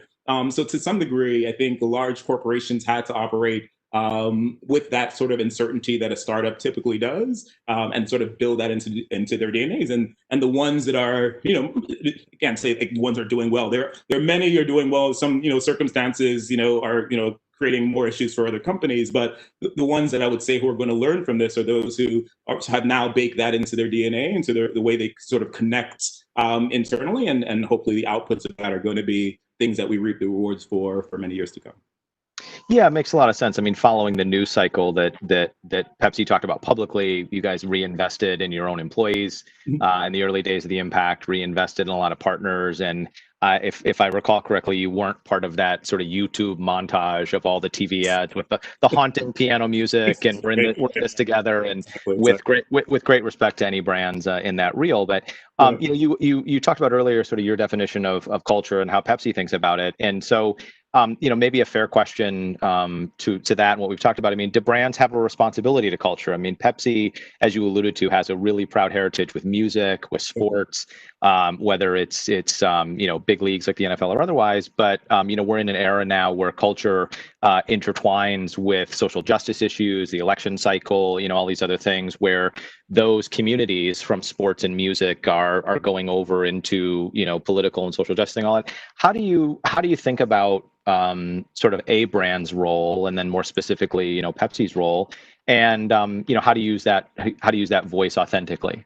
Yeah, no, that's great. I think it starts with recognizing that we do benefit from culture, right? And so the reason why brands want to get involved in cultural conversations is, especially these days, right? It's impressions, it's likes, it's the news recaps, it's essentially the roundups where if someone's talking about the Grammys or the Super Bowl or the some big sort of TV show that everyone is sort of connected to. If I think about the Game of Thrones moment, if you are part of that moment, then hopefully you're part of the sort of broad sort of conversation connected to that, and then hopefully that audience sort of feels an affinity towards you, and the hope then is that results in sales or just overarching awareness. You've sort of broken through the clutter. So we all benefit from that, but I think there is something to be said about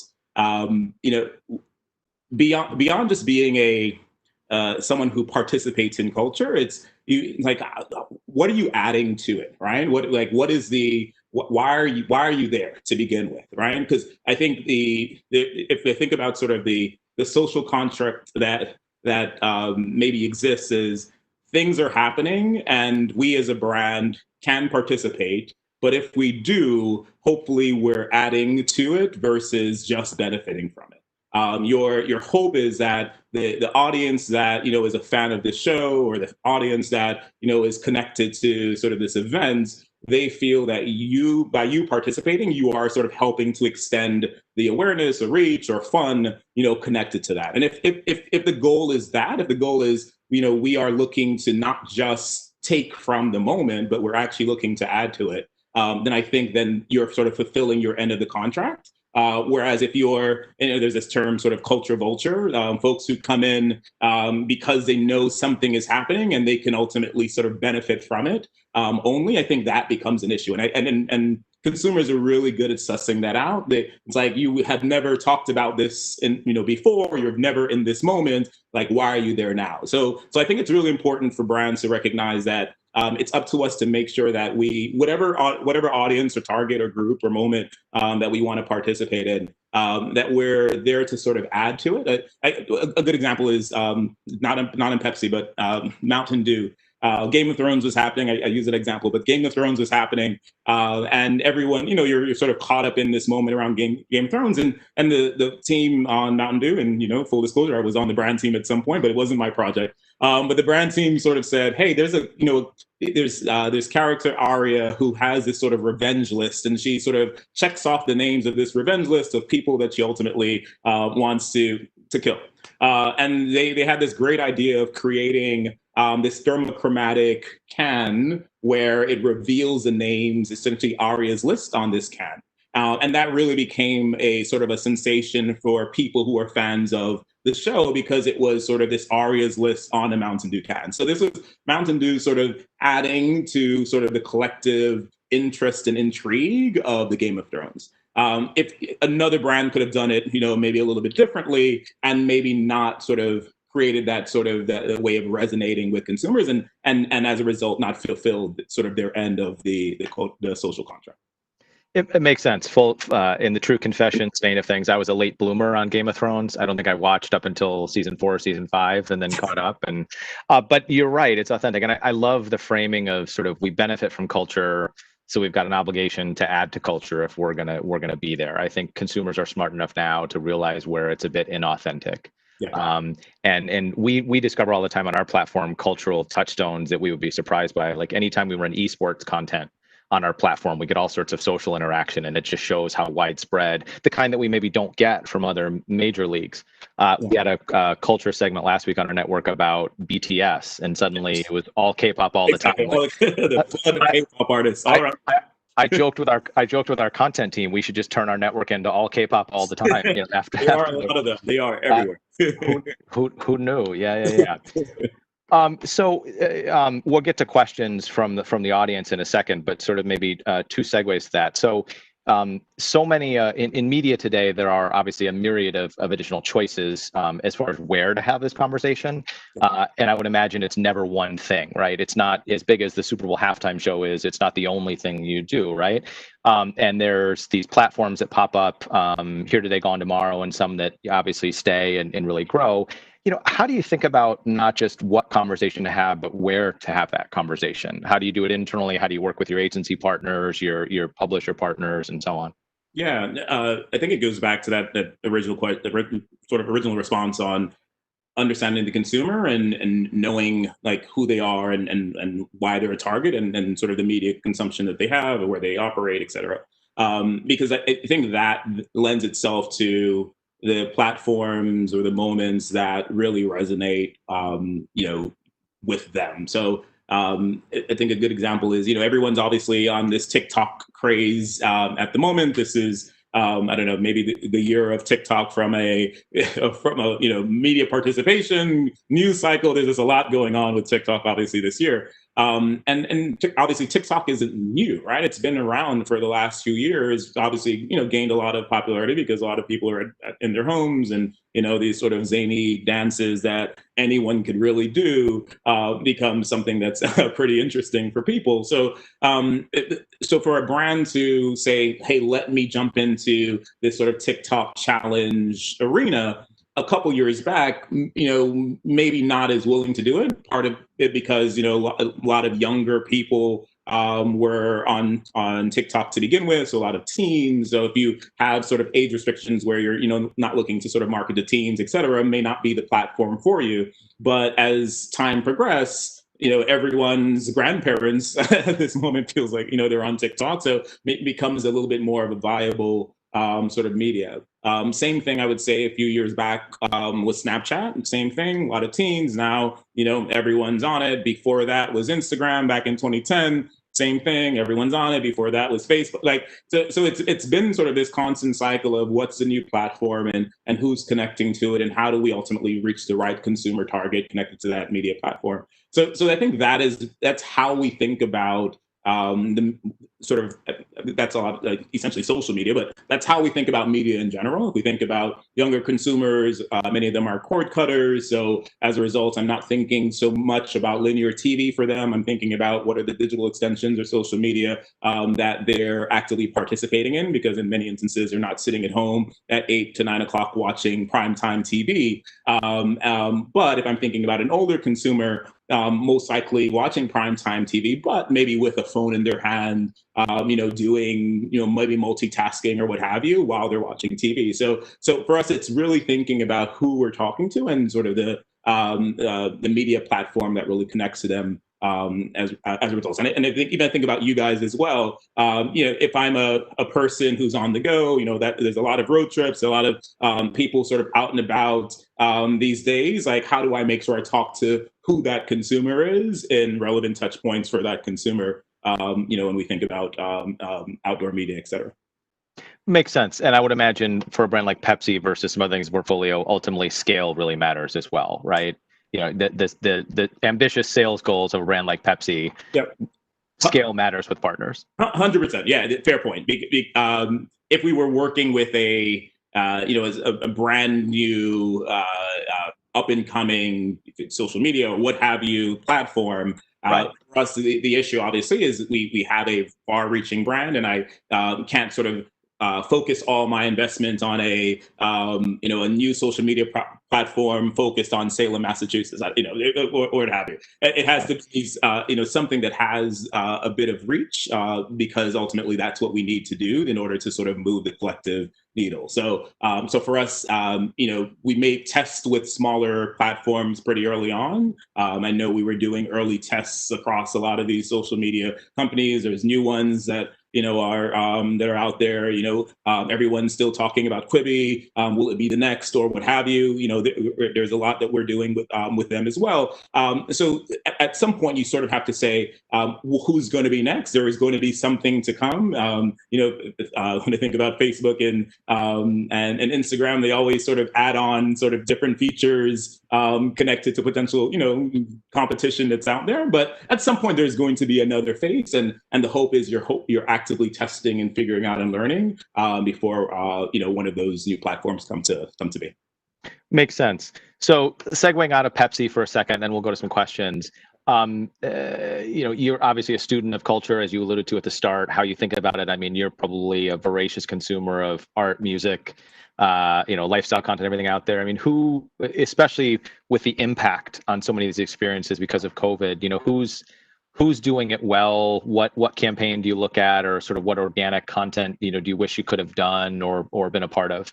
Yeah, there's a lot there. I think constraint is really creating just a lot of creativity. If you think, I think it's like the recession of 2008, where I think that's when Groupon and Venmo and WhatsApp and Instagram were all sort of formed around that time. I can't say they were formed because of the recession, but that's when they came to be. So to some degree, I think a lot of that is kind of what's happening right now.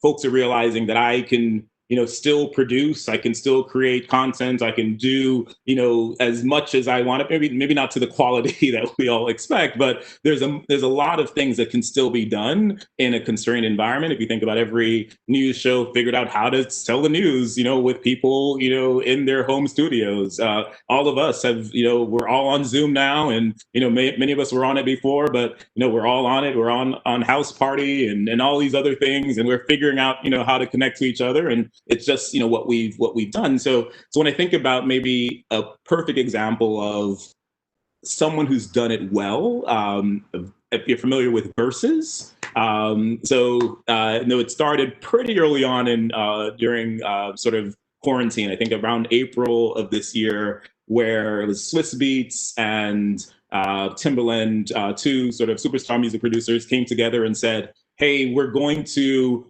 recognize that we have a constrained environment. Everyone's at home, everyone's on their social media feed. Let me and Timbaland come together, and we're going to sort of battle each other on our portfolio of music that we've produced. And if you were on that first one, maybe 100,000 people or so just sort of listening to these two sort of super producers sort of compete against each other on sort of hits for hits. And then they sort of continued that cycle on, and you eventually had, I think it was like Nelly and Ludacris, and at some point later on, it was like Alicia Keys versus John Legend, and there was one in Jamaica with like Beanie Man, and it was just like sort of like people who have these sort of long catalogs of music over time. They started doing this versus battle, and the only brand that actually was sort of connected to it pretty much from the beginning was Ciroc. So you would always see sponsored by Ciroc. So it was like, okay, got it, sponsored by Ciroc. So like, hold that for a second, but like sponsored by Ciroc. And then as time progressed, I think a few weeks ago you had, actually last week, it was Monica versus Brandy. And if we think about sort of the numbers they were able to get to, they had 4.2 million people tuned in, reached something like 5 billion impressions. They had more tweets than the VMAs. Like literally they created essentially a platform that did not exist, prior to the pandemic, and really is becoming maybe one of the premier music moments that is not just happening yearly, it's happening every 2 weeks, because like they actually just announced this Sunday it's going to be Gladys Knight versus Patti LaBelle, which is really interesting because it's these two classic artists, and what they're recognizing is that when these artists show up in this moment, their catalog of streaming music like skyrockets. They have something like a 200% increase in sort of listens, and obviously that translates to dollars and cents for a lot of these artists, and ultimately these artists are now sort of gaining exposure with an entire new audience. So for me, if there was one that I would have sort of been early on, that would have been one. And I remember even to our team just sort of saying, hey, did you guys check that versus last night? Like it was one of those, because I mean, and that's the thing, as brand marketers, like we are consumers of culture, we're consumers of content. So Sure. when it feels right to you, it may feel right to your consumers as well. So it's definitely one that I keep on watching, and I will be tuned in on Sunday to see, Patti LaBelle win, even though it's not a competition. But you called it here. Well, I love it. There's always a place for music discovery, right? Whether it's versus battles, TikTok, NPR, Tiny Desk concerts, whatever it is, anywhere you can find it. So a few questions from the audience, real quick. An organization as large as Pepsi, COVID's impacted the way you communicate internally. How has it impacted how you build and maintain relationships with your team and your colleagues? Are you doing Zoom happy hours, or how does it work? All of the above. No, I think really good. I would say compliments to, once again, Todd Kaplan, the collective trademark Pepsi team. When COVID started, we essentially did daily Zoom calls, like literally every day. We spent an hour together, and I think Todd would update us on things he'd heard around the business. We'd all talk to each other. Many of us, we were Pepsi's based in sort of the suburbs of New York, so many of us live in New York City. So we were in our small apartments, and it was sort of this moment of connecting with the outside world, which we thought was pretty amazing. So for us, it was this sort of way of connecting despite the chaos of the world, and we did that on Zoom every single day. Eventually moved that to 3 days a week. We had I think 2 happy hours a week, and we had trivia nights. I think this past week Kyle Lazarus on our team held a cooking night where he taught us all how to make a ceviche, which was great. So we've created this way of still bonding despite not being there with each other, and to some degree, it's not some degree. We like each other, so it works really well. I mean, I would hate to be stuck on daily Zooms with people I don't like, but in our case, we do like each other. So I think that's been something that we've done for our team, but also collectively, I know that's something that the broader marketing organization has been doing as well. I love it. Well, Nina, it's nice to see you back. Do we have time for another question or two? I think one more question. Okay. I'm not This sure if I'm supposed to say yes to that. That's okay. You can throw rocks at me. I'll take the blame. So this is one that maybe it's a stray from cultural marketing, but it's certainly relevant to a big brand like Pepsi, and it's kind of an elephant in the room. So from the audience, so many brands have drastically reduced media budgets. How's your plan adjusted, and do you feel like you've gotten more creative and efficient with your strategies because of that reduction? Yeah, no, that's great. I think to your point, and Lewis in the session right before us mentioned it as well. I think one of the reasons why some brands have reduced is because marketing tends to be this great sort of pocket of hope for organizations to go back to the bottom line and hopefully retain some profit targets that they ultimately have.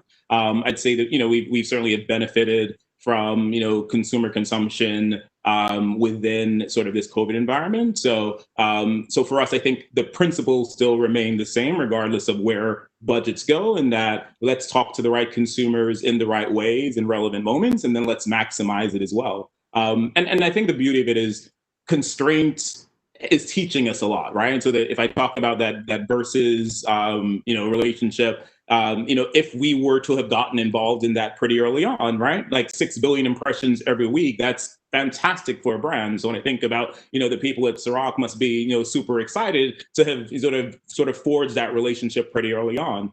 So there are going to be other sort of nuggets of opportunity there for brands to sort of tack onto. So it's really important for us to, make sure that we're students of culture, examining what's out there, and hopefully maximizing opportunities where we see them.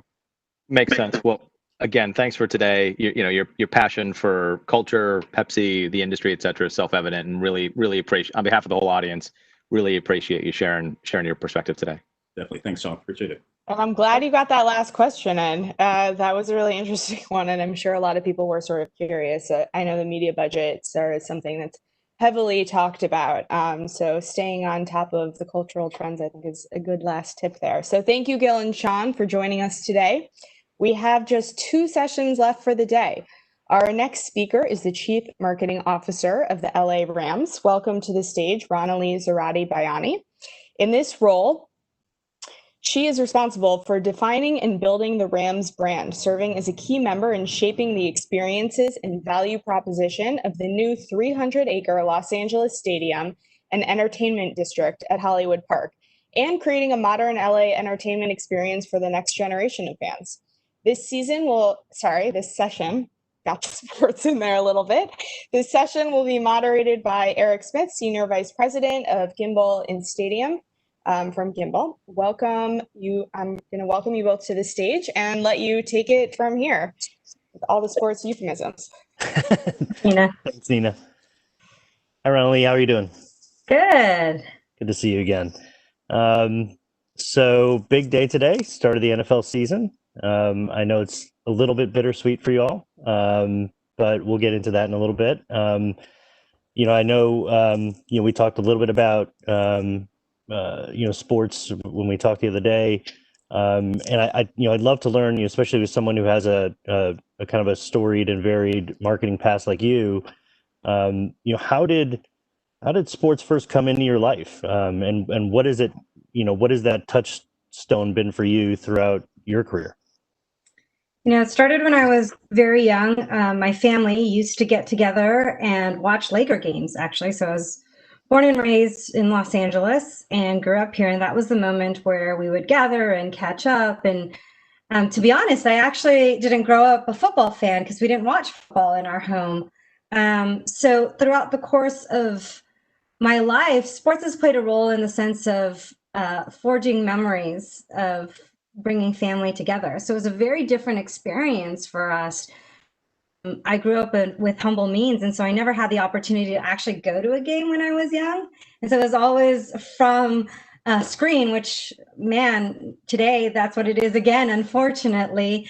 But I've always had this passion for what sports does in terms of bringing out that emotion. And in many respects, that really ties very closely with my passion in my career, because I'm a brand builder at heart. And when you think about what brand building is, it's about developing that emotional connection with that product and whatever it is that you are marketing or creating a brand around. And sports has that incredible power to do so.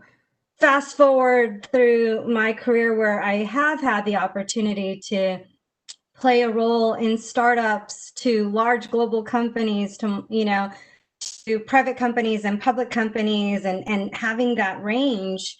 I was fortunate to get a call one day.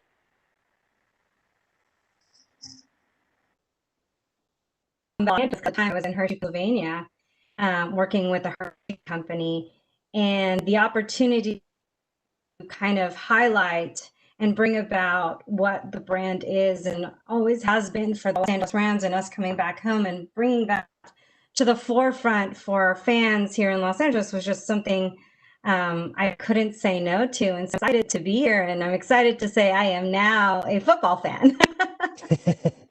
Yeah, it's that's a quite a journey. I mean, can you tell me some of the things that that you have brought from your brand experience at places like Taco Bell and Visa and Hershey's? Some of those things that you've now brought to the Rams, that you processes, ideas, cultural type things. What are some of the things that you've instilled upon the Rams from those from that background? Yeah, my last 7 jobs didn't exist. So I've always stepped into a new role because a new strategy was created, or we needed to transform something, or we needed to move into a new direction, or identified white space within an organization and started something new. Well, when I came to the Rams, it was about how do you transform the organization and do what we do best, but doing it in a way that really centers on a brand.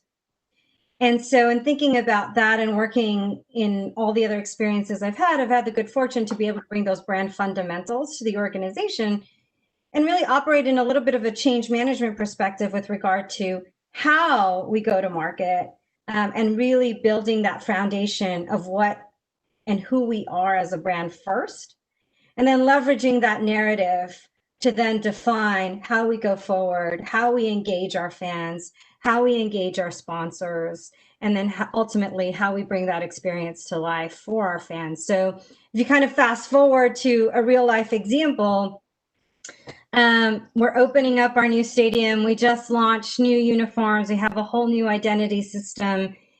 And as we walk into the start of our season, it's the start of the NFL season today, but our night football on Sunday against the Cowboys.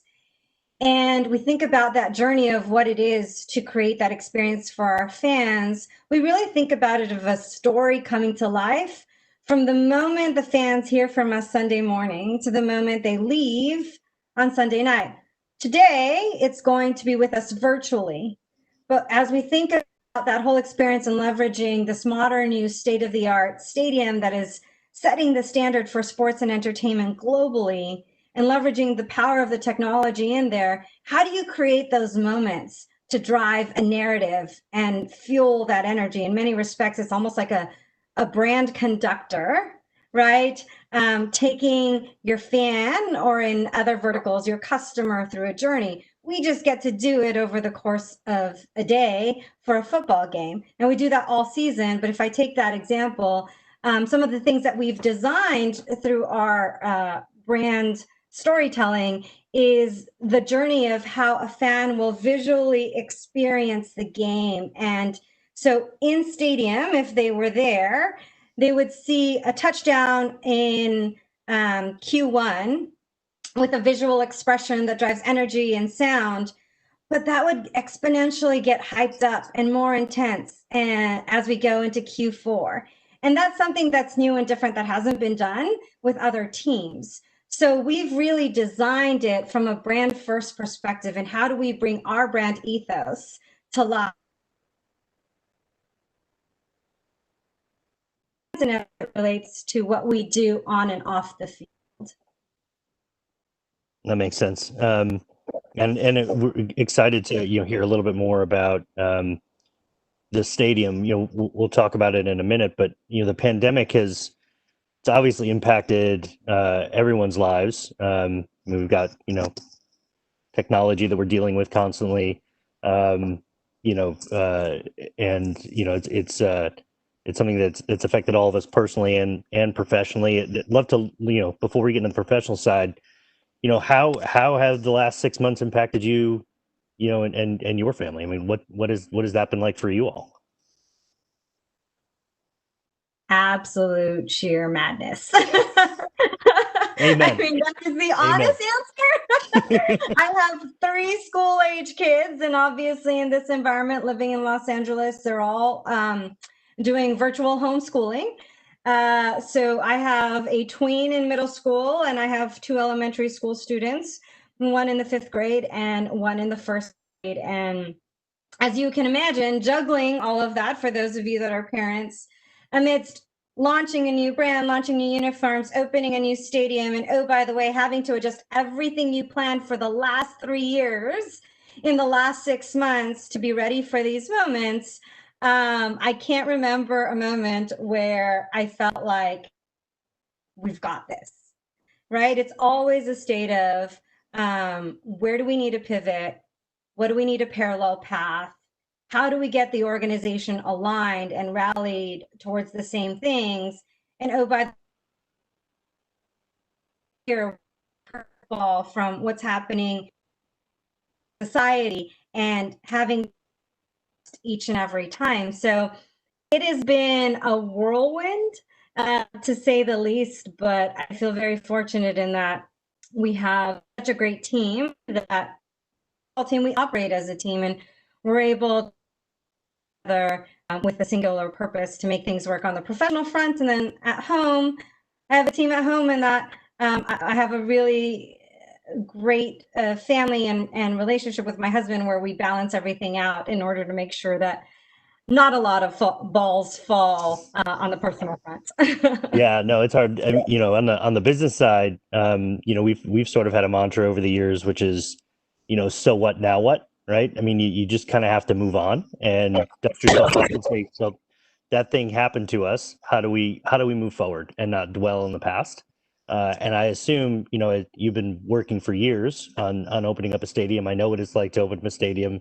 I know, and I have a special empathy for what you all are going through now, having your pride and joy open this week, but yet not be able to show it off, right? And I know that that's hard. How have you, as an organization, be able to adapt to that, not just on the business side, but also on the social emotional impact that must be kind of rippling through your organization as well? Yeah, I mean, the honest answer is there's highs and lows, right? Because this is such a special moment, one that, our owner has been envisioning for years. And for it to come to life without the fans who you're bringing it to life for is a little bittersweet. It's nice to see it happen, but you never want to do it without the people that you're doing it for. So it's challenging in that regard. And so there are moments where everyone's excited, we're doing this, and then it hits us.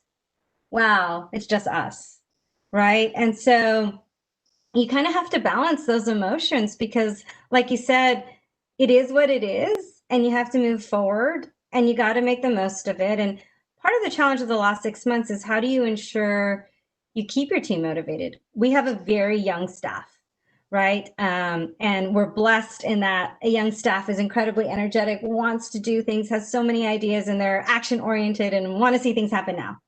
And in many respects, you have to do a lot of things now because of what's going on. But in many other respects, you can't, right? And so it's about saying that, like, what we're doing has greater purpose. We always say that we have an incredible gift in the platform of football and the ability to bring and rally communities together because of that platform.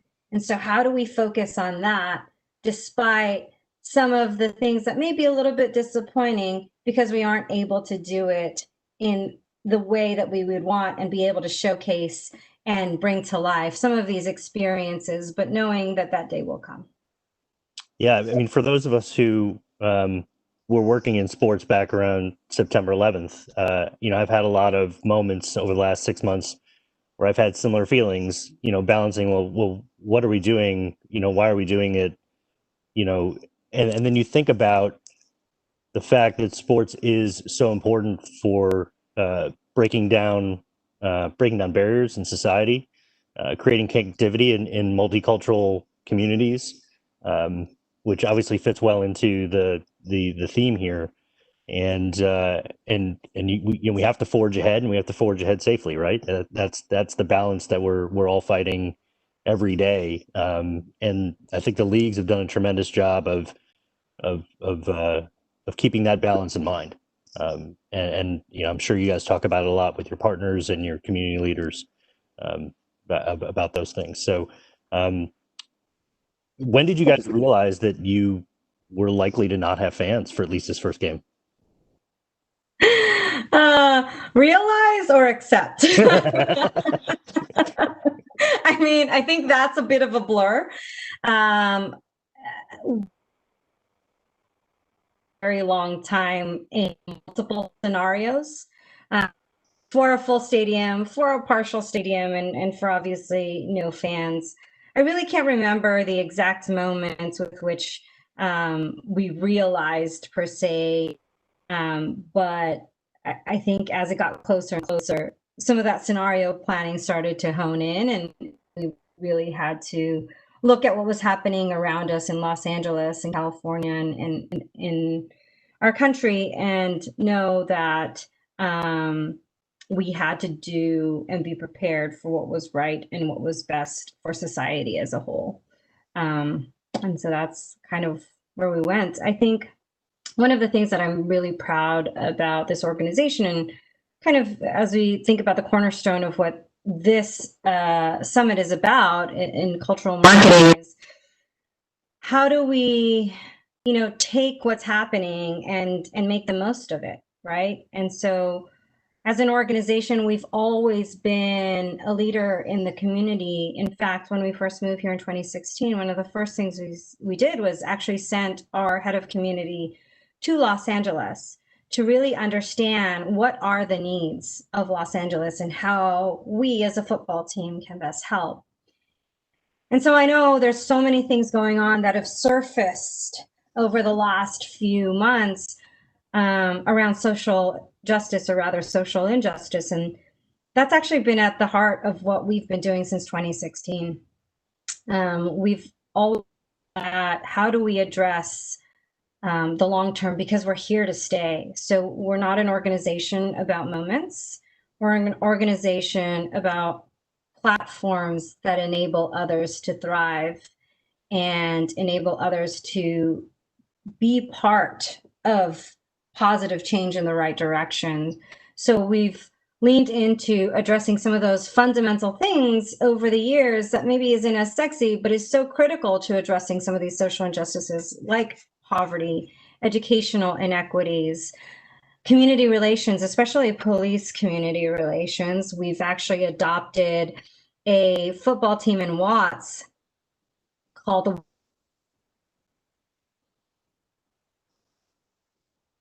that started by LAPD officers to help the kids around the world positive a way out of some of the challenges that exist around their neighborhoods. And they were actually coached, mentored by police officers. And so it was one of those things where I think at first we were skeptical about the reality of this and what it meant. But when you see the kids saying hi as the officers drive by, something special there. And so that's something we've adopted. We've also adopted an Inglewood flag football team. So it's now the Inglewood Rams, which again is also mentored and coached by Inglewood Police. To help with regard to bringing Los Angeles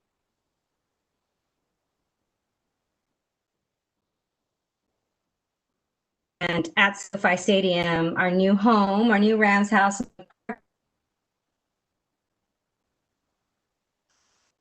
and meal kits to families to address insecurities. In doing so, we provided about 70 pounds of food for each family, which feeds a family of 4 for a week. But those are types of things that isn't just of today. It's the things that we've been doing for the last few years, but really leveraging the moments that we have in bringing more light into what we're doing, and in doing so, rallying others to be part of it as well.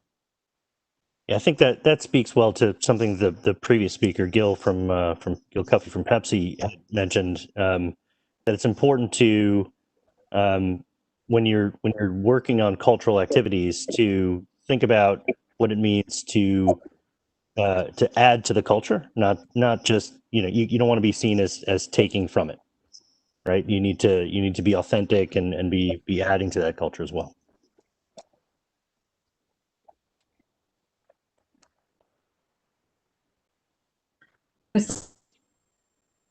I think the internet connection's not very strong. Yeah, no worries. I was just that that it's important to be We're having authentic technical and difficulties. make sure that you're adding to the culture. Yep. Okay, hopefully we're caught up now. Are we caught up? I think we're caught up. Okay, good. All right. Yeah, a little bit of lag there. Obviously the overall topic of cultural marketing fits so appropriately for an LA-based team. I mean, it's such a melting pot of so many different constituents that you have to serve. Obviously the team came back a few years ago after having left, a couple decades ago, and how have you guys been able to? I mean, in addition to some of the cultural things that you're talking about, right? The programs where you've been helping address some social change. What are some other ways that you guys have worked to integrate into the LA cultural landscape after so many years away?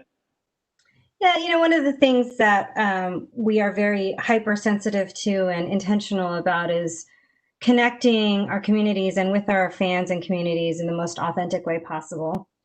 And so as we think about that, there's a lot of elements that is expected in LA, right? As it relates to a different end of the spectrum around culture is being a trendsetter. But how do you do that in a way that is authentically LA? And so most recently, we launched a collab with Born and Raised. And so Born and Raised is very much of street culture, of lifestyle, and they are very LA born. We felt just fit well with who we are as a brand. And at the same time, audiences in the most authentic way possible, but in a way that is truly of LA. So that's one example. Another example is if you think about some of the rich history of Los Angeles, there is a huge Latinx population in Los Angeles. And in fact, very soon will be the majority minority. And one of the things that we think about is what are those natural ways that culture rises? And one of the big celebrations is Dia de los Muertos, which is Day of the Dead.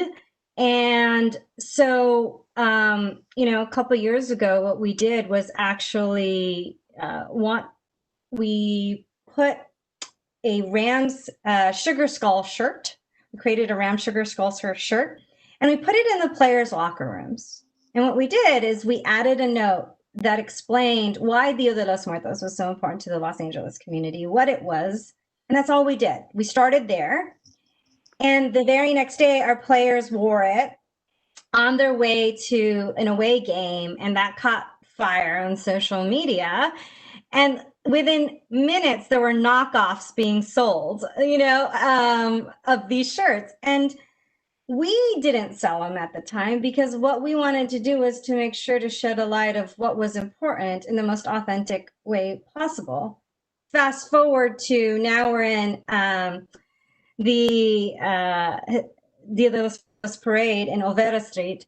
And, one of the big things that is part of this tradition is having an oferta, which is this place where folks can remember loved ones who have passed away.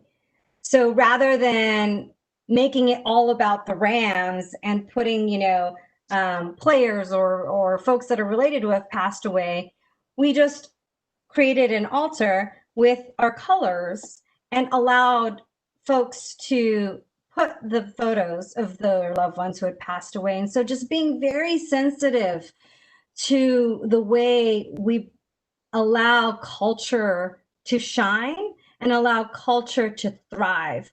Our role is not to take that spotlight, but rather to leverage our platform to allow that spotlight to shine on where it should.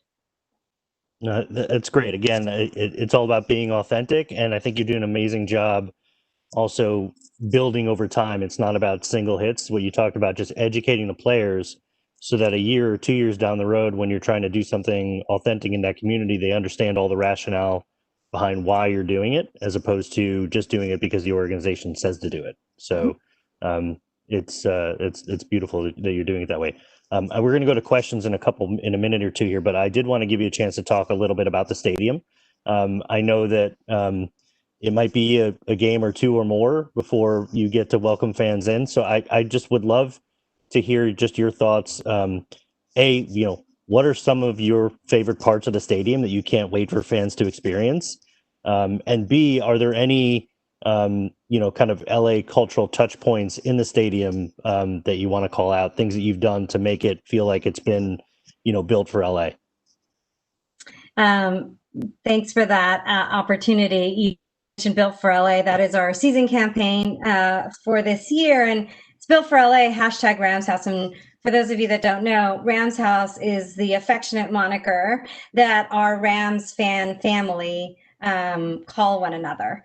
And so it's really great because what we're about when we talk about that campaign is saying, hey, our team is built for LA, built for greatness, built to bring that championship back to LA, built for the betterment of LA. But man, so is this building, right? This great new stadium that our owner, Mr. Kroenke, has invested billions of dollars in to bring to life, to set this standard for sports and entertainment. And then how our community of fans are all part of us and part of that Rams House family. We're all built for LA. I think as we look at that and we lean into the stadium, one of the amazing things about that is it is the only indoor-outdoor stadium in the world. And so there are actually no walls all around. They're columns. And so you kind of walk in and you get to experience all that great weather that we have in Los Angeles. We have an ETFE roof, which is kind of this transparent roof. And so what that does is it allows the sunshine to come in. So you get to enjoy the sunshine without all the elements. I know it rains about 5 days a year in Los Angeles. So for those 5 days, if it is game day, you will be protected. But you get the nice air breeze coming through. When you walk in, you actually go down 100 feet to some of the seats as well as go up. So when you walk in, you actually have a stadium of our beautiful double-sided video board. It's 120 yards long, 4 stories high at its highest point, and then 2 stories high at its lowest. It is double-sided, and it goes in a full 360 motion. There's nothing like it in the world. It has over, I think, 80,000 pixels, but it is incredible. The ability to create a show and experience where anywhere in any seat in the house, you can see some element of that board, either the front or the back or both, and to create that dynamic experience and what you can drive with that is pretty spectacular. Again, nothing like it in the world, and anyone that's ever stepped foot in the stadium or had the good fortune of is just in awe. And I think that's probably what I'm most excited about, because the ability to bring that to life in a very meaningful way allows us a technological canvas that no one else has that we get to play with and bring that brand to life. Yeah, for sure. It's a marketer's dream, right? So it'll be exciting to see you be able to paint on that canvas someday. And hopefully we'll be able to catch glimpses of it on TV on Sunday.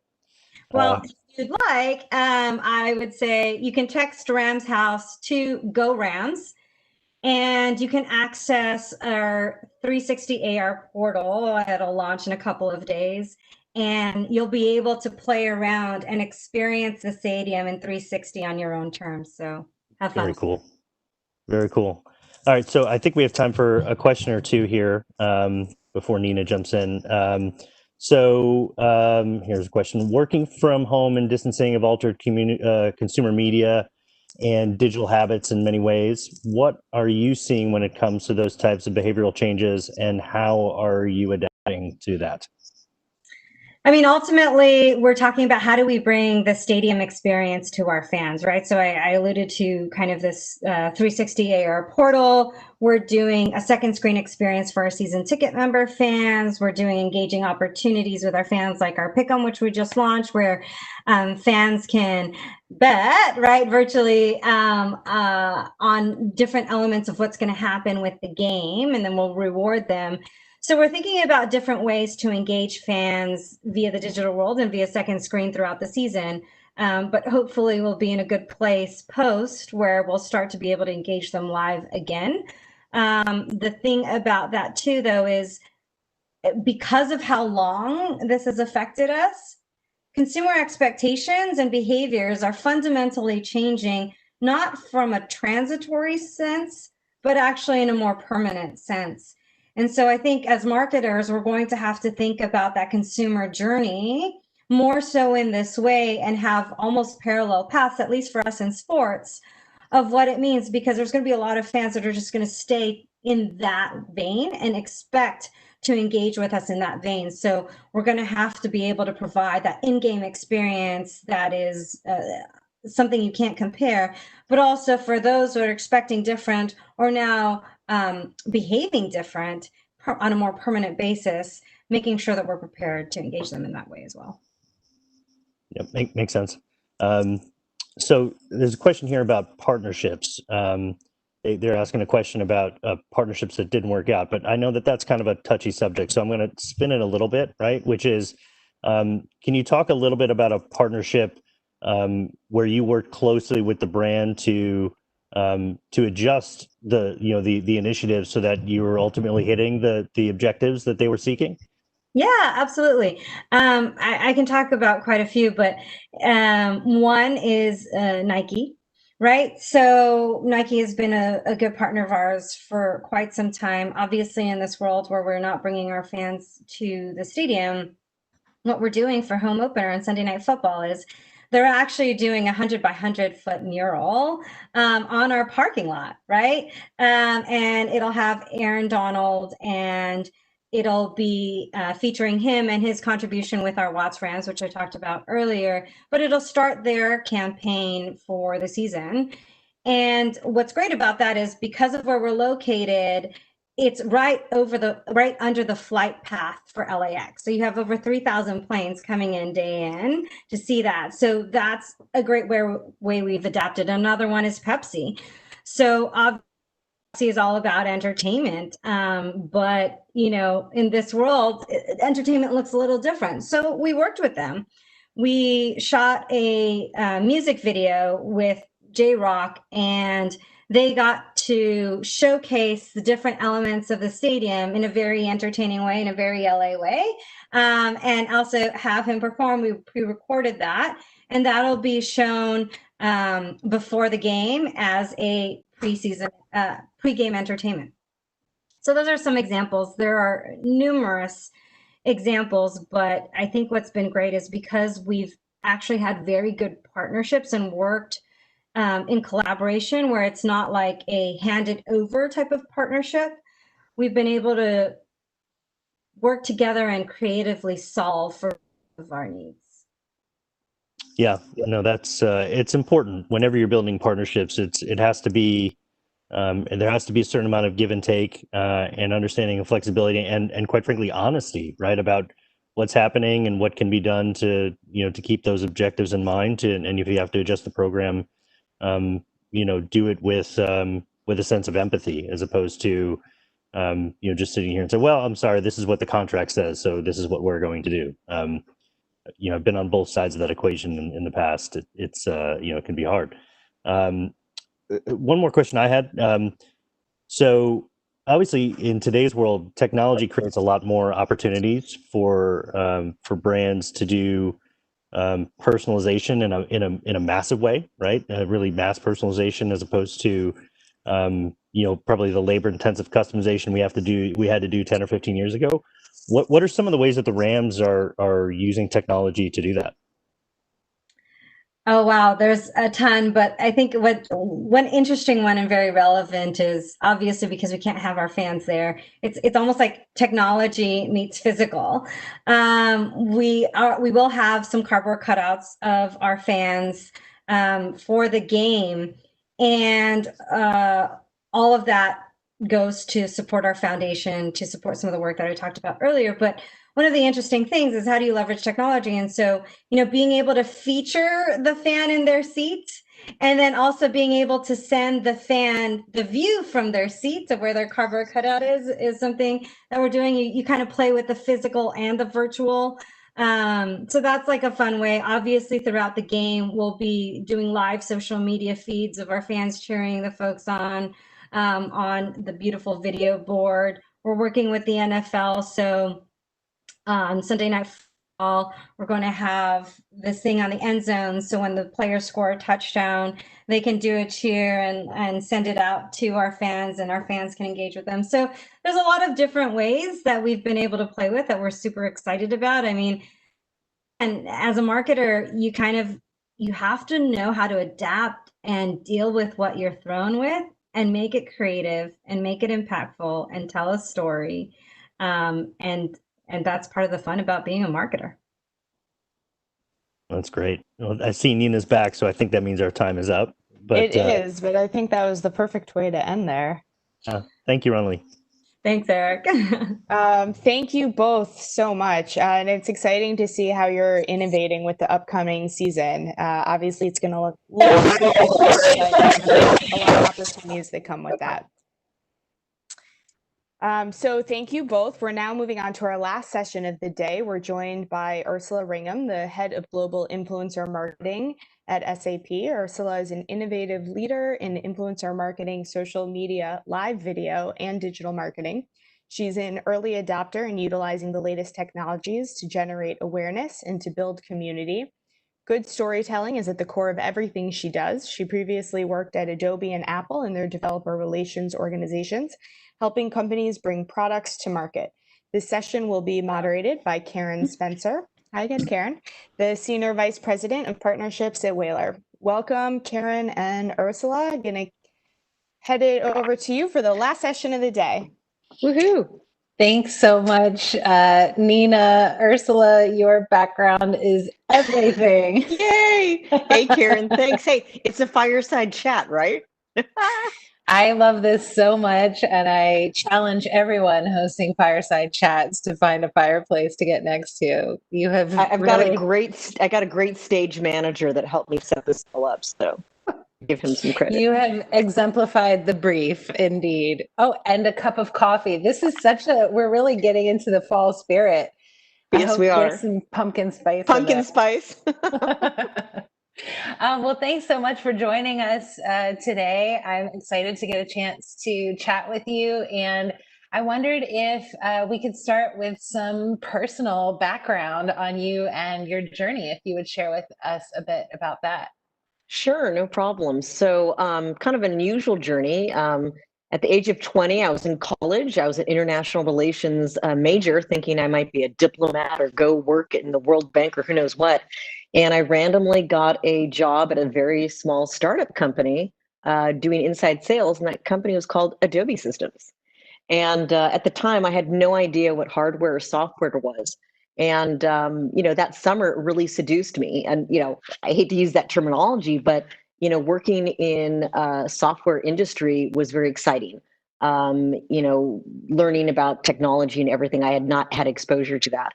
And then fast forward, after college, I got a permanent job at Adobe and eventually Apple. And then I took a slight turn. I stayed home with kids and enjoyed that very much. But then when I wanted to get back into high tech, no one wanted to hire me. And I think this is important, whether you're a woman or a man or anyone out there who's taken time off, you still add value. And I think it's getting better now, but this was about 10 years ago. And no one wanted to hire me. They said, Ursula, you were great at Apple, Adobe, but that's been like 6-7 years. And during that time when I was at home, I actually wrote a book, a fictional book, a thriller. And one of my neighbors happened to read it. And she's like, hey, Ursula, you can write. I said, yes, I can. And she's like, well, I need someone to write some customer success stories. And I said, I can do it. And she's like, great, I work at SAP. I'm like, what's SAP? No idea, but I jumped in head first. And I ended up writing about 12 customer success stories, and my VP really enjoyed them.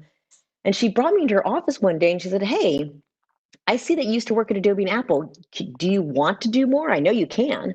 And I said, absolutely. And she said, well, we've got these 2 interns running our social media accounts for our small and mid-size side of the business. Do you think you could do it? Absolutely. Didn't have really that much experience, but I just dove in head first and just took it from there. And now here I am 8 years later, and I'm head of our global influencer marketing program.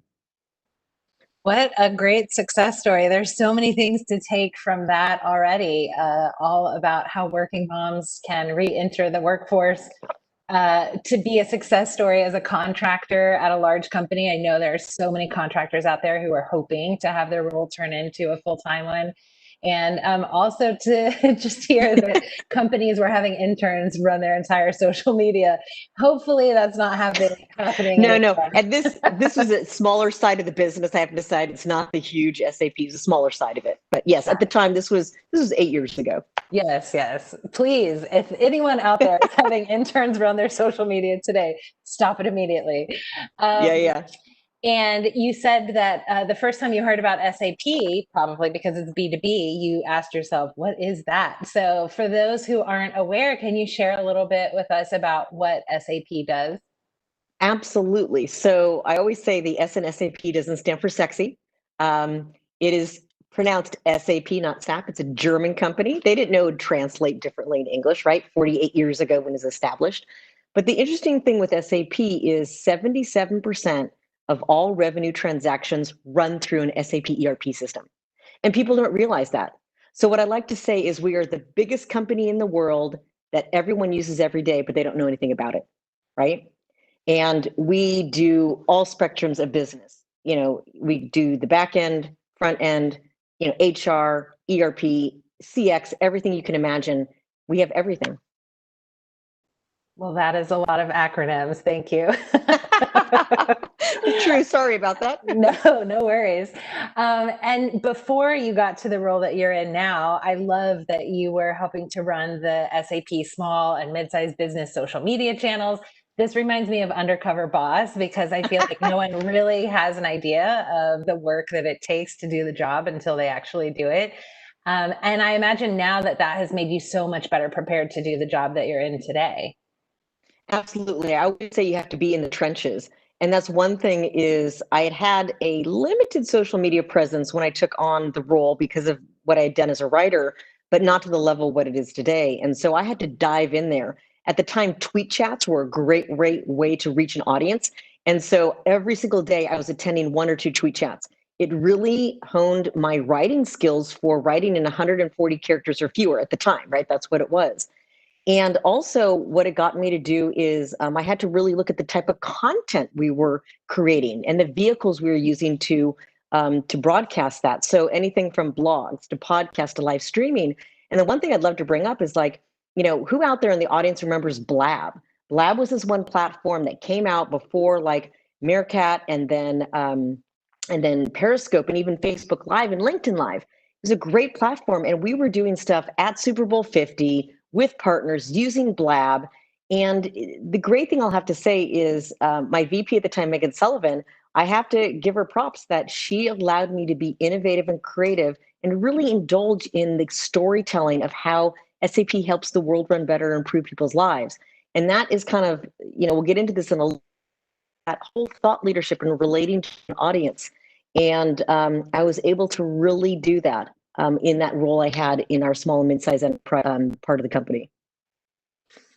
I love that. Not only a VP that allows a younger team to innovate, but just thinking about how much younger further team. Along. I'll take that. But thinking about how much further so many organizations would be if executives were actually fluent and knowledgeable about all of those platforms that you are. So, I mean, when I saw that you were active on Twitter, I celebrated because there are so many senior corporate executives who don't spend any time on these platforms. So big kudos and congratulations to you for that. Thank you. You've said that you're a lover of three things that I also love and find so important in the work that we do. The first one is storytelling. Can you tell us a bit about why you feel that's so important to connect to in the world of cultural marketing? Well, everyone has a story to tell and everyone wants to be heard, but you have to tell it in a way that relates to your audience.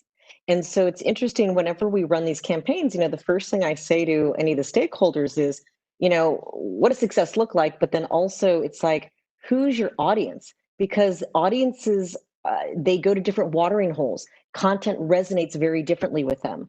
And so when you look at all the types of mediums that are us digital marketers can use, you can have live stream, blog, podcast. You have to figure out where your audience wants to be. Sometimes they are avid readers. Sometimes they want to watch video. And we'll get into this in a little bit, but the B2C market is very different than B2B. B2B, you're going to have people that are going to actually do the research. They're going to be watching content and they're going to be reading and also listening. Podcasts have exploded in the B2B market. We've been doing podcasts for a good 3 years now. And so you have to be a very good storyteller in everything you do. And it's paramount, right? Because if you can't tell a good story, who's going to even tune in and want to take the next step with you in the buyer's journey? Absolutely. I coach teams to ask themselves who should care about this. Why is this important? Anytime you're putting something out in the world, like why should somebody care about it? Don't just speak at them. Really present some entertainment, something interesting. Yeah. And your second love is authenticity, which I feel like is one of the buzzwords of 2020, but it has come across my desk a couple of times as like, what can we do to be authentic? So it's almost like it's box checking now, but we're talking about true authenticity. And can you talk to us a little bit about why that resonates with you? Yeah, and I think, the great thing is when you and I first connected to do a pre-brief on this, you and I automatically were just authentic with each other, just talking about everything. And you have to be that way today because your audience, they want to relate to you as a person. And I know, depending on, celebrity or whatever, some people don't want to be as authentic because they have a brand that they want to protect. But, the one thing is when you work with thought leaders and influencers, you are collaborating with them and they're going to be like that voice for your brand. And so you have to make sure it's authentic and real, right? Because you don't want to sign up with someone and then, maybe they're doing stuff offline that is not professional, right? And so authenticity is very, very important. And you don't have to be overt about it. There's certain things I don't share with my audience, and that's okay. But in general, you have to be very authentic with who you are, because then you're more believable, and then that creates trust. And trust is that commodity that we all need, because if your audience trusts you, they're going to go to the next step in that buyer's journey with you. Absolutely. I think in her early days, Kim Kardashian, when she was doing branded posts, did a couple of tire posts that just backfired horribly because everyone in the comments was like, come on, Kim, you don't know anything about tires. And I think that's just such a good example of when you're looking to partner with influencers, you want to be sure that they actually use and love and can advocate for the product that you're asking them to promote. Exactly. I had one influencer, Brian Fanzo, out there. Hi, Brian, if you're listening. And I remember he told me once that a brand came to him and said, oh, we love what you do. Can you promote our skinny jeans? And he's like, skinny jeans? I don't wear skinny jeans. Influencers have to be picky too, because it would be a bad reflection on your own brand if you just went, to get the money just to promote something. So just like the Kim Kardashian example you gave with tires. Come on, Kim, really? Have you even touched a tire? Right. And the last love of influencers, and this is just really for me the secret sauce, something that I've been doing for years that has given me an advantage, and that is just having a lot of influencer relationships, and they're just a text or a DM away for me. And I feel like a lot of executives don't cultivate this network in the same way that they cultivate other networks. And I'm wondering if you could share how you built that learning and how you exercise it now. Yeah, what I'll say is relationships are paramount in this business, right? When you're working with thought leaders and influencers, you have to cultivate the relationships. And just like when you and I spoke for the first time, I like to take at least 5-10 minutes, just how are you doing? And especially, I mean, come on, 2020 is a shit show. Sorry, I'm saying that. and everyone has a lot of challenges. And so I'm a people person and I want to get to know that person. And so I follow and watch and read and listen to all of what my influencers do, just because I'm a people person and I take an interest. And this really, really helps out when you build that relationship. And I'll give you a great example. One of our influencers, Tama McCleary, worked with her for several years. And this was a couple years ago when SAP, our first time we were going to be at South by Southwest, very first time. And I knew that we needed to work with some influencers, but the content team that I was working with, they didn't quite understand because first time doing this. About 10 days before South by Southwest, still no influencers involved, yet my CMO calls me, Ursula, I'm going to be on this panel in our SAP house. I want Tamara. She's my favorite influencer. Can she work with us? Well, this is 10 days before South by Southwest. I knew because Tamara and I were in touch to be there, but she wasn't there over those days. Quick call to her, talk to her, let's rearrange some things. She moved the world and she was able to do it. And we knocked it out of the park with her. And so it's because of that relationship that I have with her. I can call on her and she's like, you know what, Ursula, this is going to be difficult for me, but I will help you. And then in turn, I invited her to one of our events and she was like, you know, Ursula, I really need to get over to this other, because she's a consultant. I need to get over to this other event. Could I leave a day early? I'm like, you know what? Absolutely. You do, things for me. I'm going to do things for you. And so that relationship is so paramount, but you have to be authentic about it. Getting back to that, you have to take a real interest. If you're fake about it, people can see right through it. So build that relationship and it'll help you. Absolutely. And we've talked about the wave of trends that we've seen throughout social blogs and live streams and videos. What are some cultural heartbeats that you're seeing in the market right now in the midst of the shit show that is 2020 that you think will continue to grow? Well, you know what it is? It's these video shorts. And I think a great example, and I don't, everyone has different opinions about this platform, but Quibi, right? Quibi is a great example that they have 10 minutes or less, these little shorts. They've actually made series out of it. So what I see is a combination of digital shorts, but then having a regular cadence, a regular drumbeat, a regular series. And video is so important right now, but it could also be podcast. And so when I talk to my different teams I work with, I said, let's not do a one and done, right? One blog, one podcast. No, let's bring in someone as a host or a co-host and put together a whole series. And so it's a combination of, I'd say video and podcasting is the big thing, at least for my industry with B2B, but having quick snackable, get in there, build that awareness. And then if they want to take the next step, they can dive into like a webinar, right? They can dive into that white paper, whatever they do. But for awareness building, it's got to be the digital shorts. Yeah, I think that learning around doing something consistently instead of just focusing on a one-off and expecting these great big results is a great takeaway because especially look at how prevalent webinars are in the market right now because we're all at home. But how many people have done it? I'm going to give Brand Innovators a little shout out here. How many people have done it on the level of consistency that Brand Innovators has, right? Absolutely. Yeah. So everybody knows now, oh, let's see what they're doing today because there's always a conversation to be had over here. And that level of consistency is super important to flex and demonstrate across social. We know that the biggest YouTubers see success because they have a consistent publishing schedule. Their fans know that they can count on them at least once a week for new content. And people are hungry for the content. They want it. So deliver it to them, but make sure it's good storytelling. That's the key thing. Yes. Got to be good. Got to be good storytelling and authentic. Yeah. So B2B marketing, you've mentioned and B, and your contacts are certainly different than what our society thinks of when they hear the word influencers. These are not your problematic bikini-clad women escaping COVID in the Hamptons. These are professors of AI in Munich, right? So I'm so curious about that entire world and how you uncover the influencers that work for you. Yeah, so it is totally different. And the one thing I want to emphasize right here for your audience is, B2B is very different. And if you're thinking of working with influencers, if we at SAP, with the most unsexy product out there, can be successful with influencer marketing, so can you, right? So I'll just put it out there.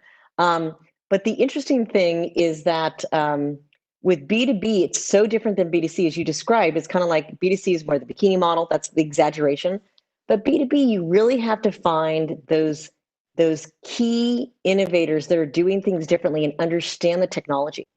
Because what we're trying to do is build awareness that you might be doing your regular business activities using different technology, but maybe AI can help you do it faster. Maybe AI can help you do it better.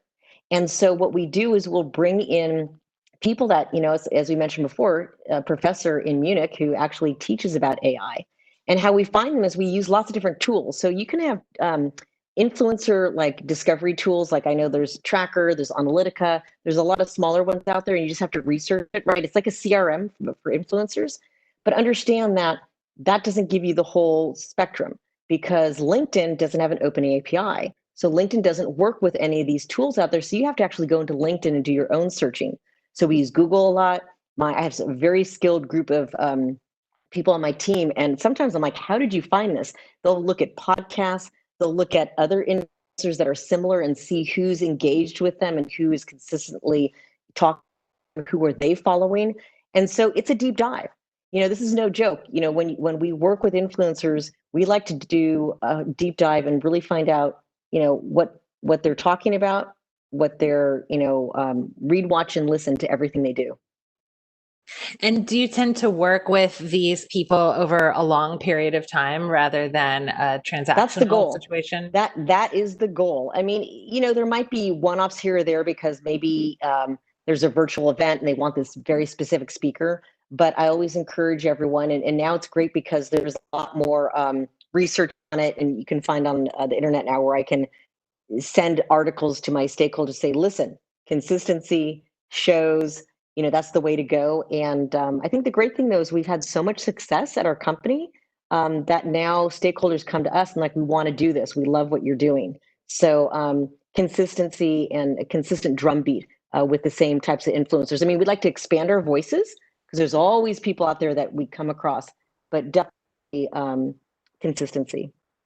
You're the cool kid in school now. Everybody wants the magic of Ursula. Well, I'm not the millennial, but I try to be one.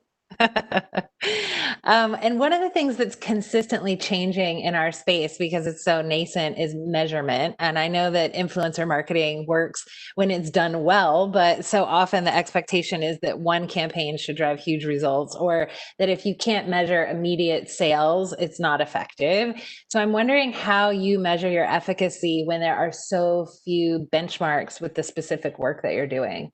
Yeah, benchmarks is difficult because, as we talked in the preview here, it's like the forms of media change each year. And so live streaming is one day hot, maybe it's video, maybe it's downloads a podcast.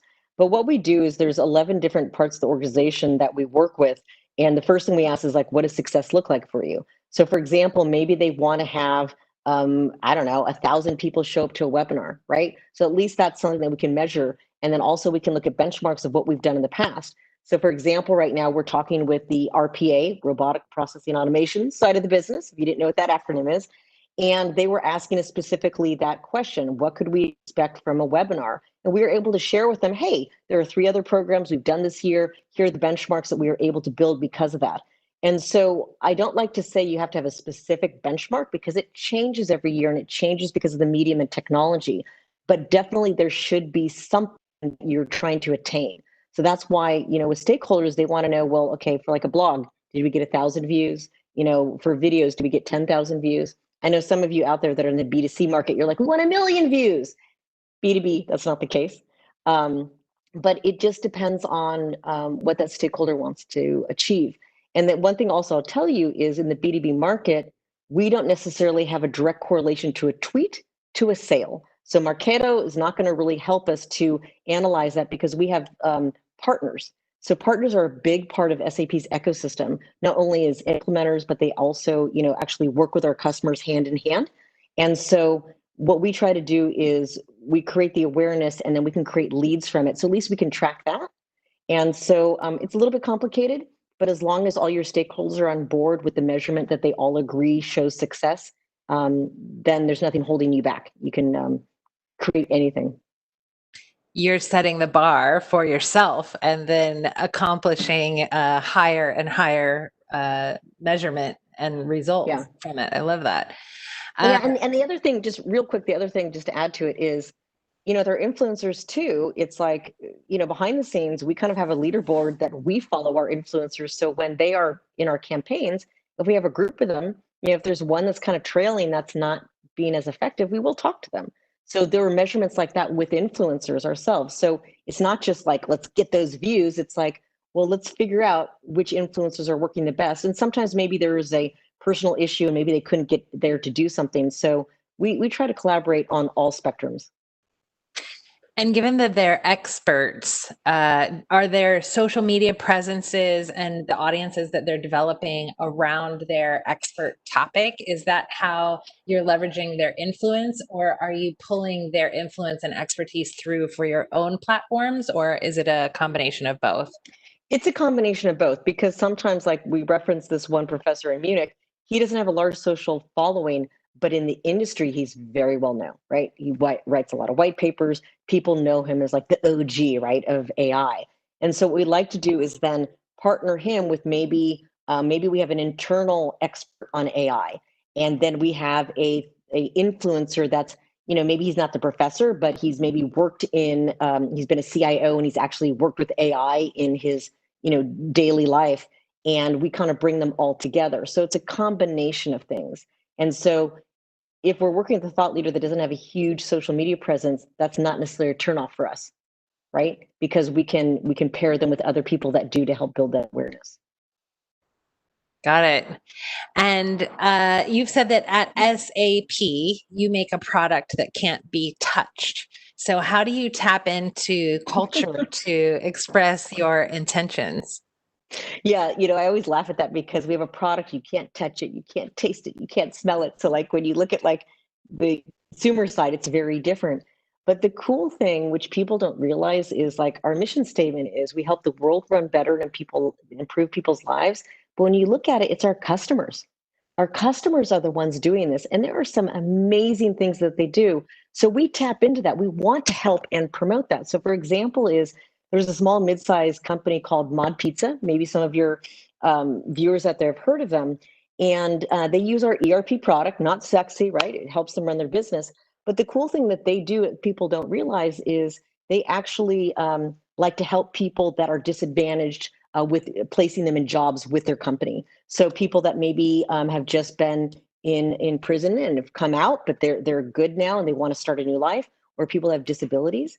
And so when we tell these stories, we like to showcase our customers, because twofold. One, it showcases that, yes, they're using our product to help their company run their business, but then look at kind of the social responsibility side of what they're doing, right? And it all works together in tandem. And so how we kind of tap into this culturally is, I love it when we can bring customers into our campaigns. Customers are the best influencers, right? Because if you can find a prospect out there that can relate to that customer, they're going to go the next step in the buyer's journey. And so showcasing our customers is the cultural way to really showcase what SAP does. And I'll just say one last thing about this is during the pandemic, people are stuck in their house. And when you look around, I would say probably 90% of everything you have in your house somehow went through SAP.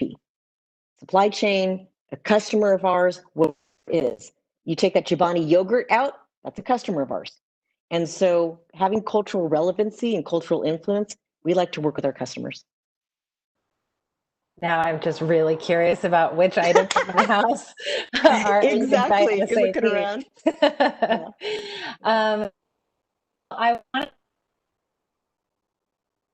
I think is something so valuable, yet often people don't understand it as a value until they've lived through a community driving project.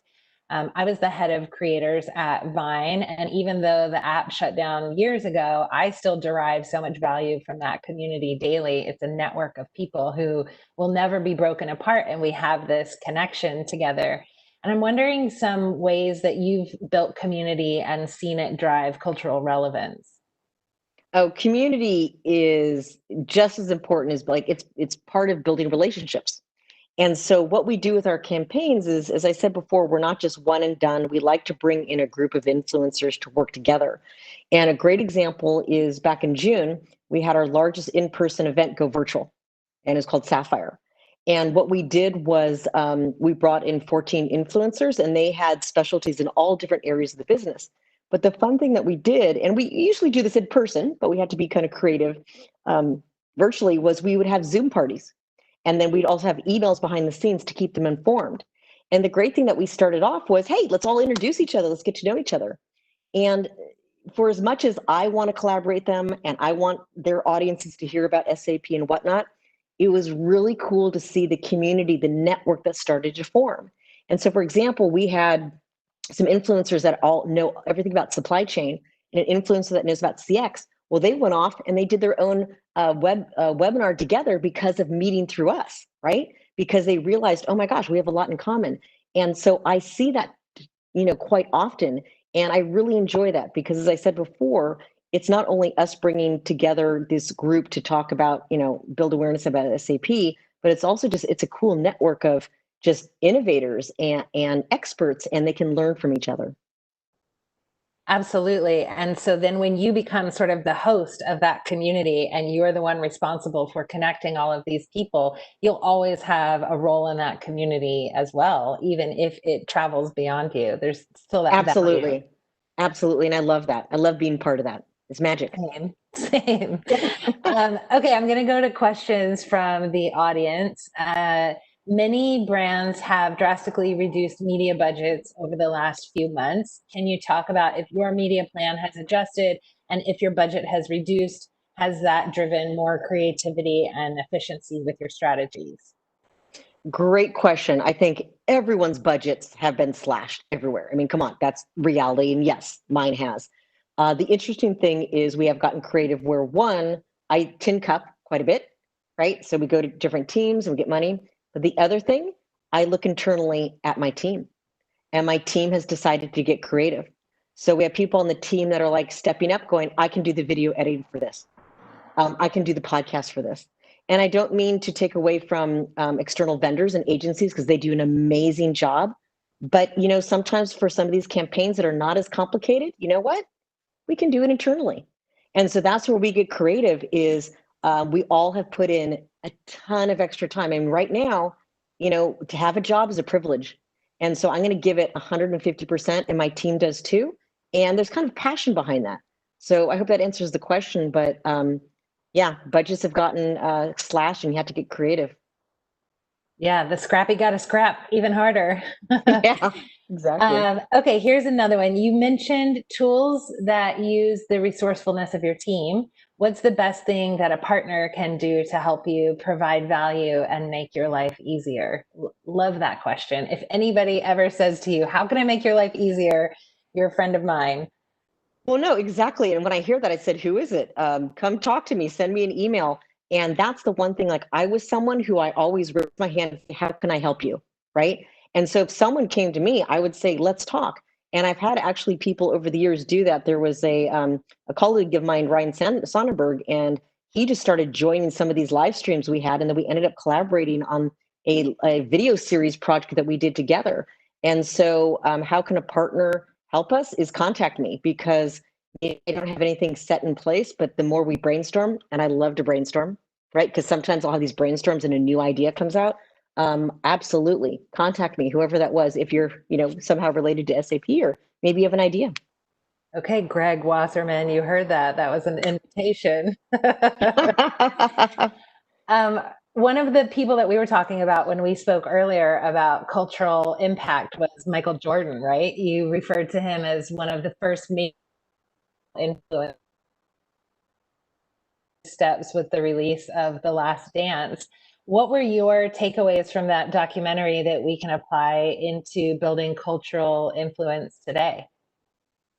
So first of all, Last Dance, Netflix, if you haven't seen it, go see it. I was a collegiate athlete. I actually played soccer, or in Europe, foosball, as they would say.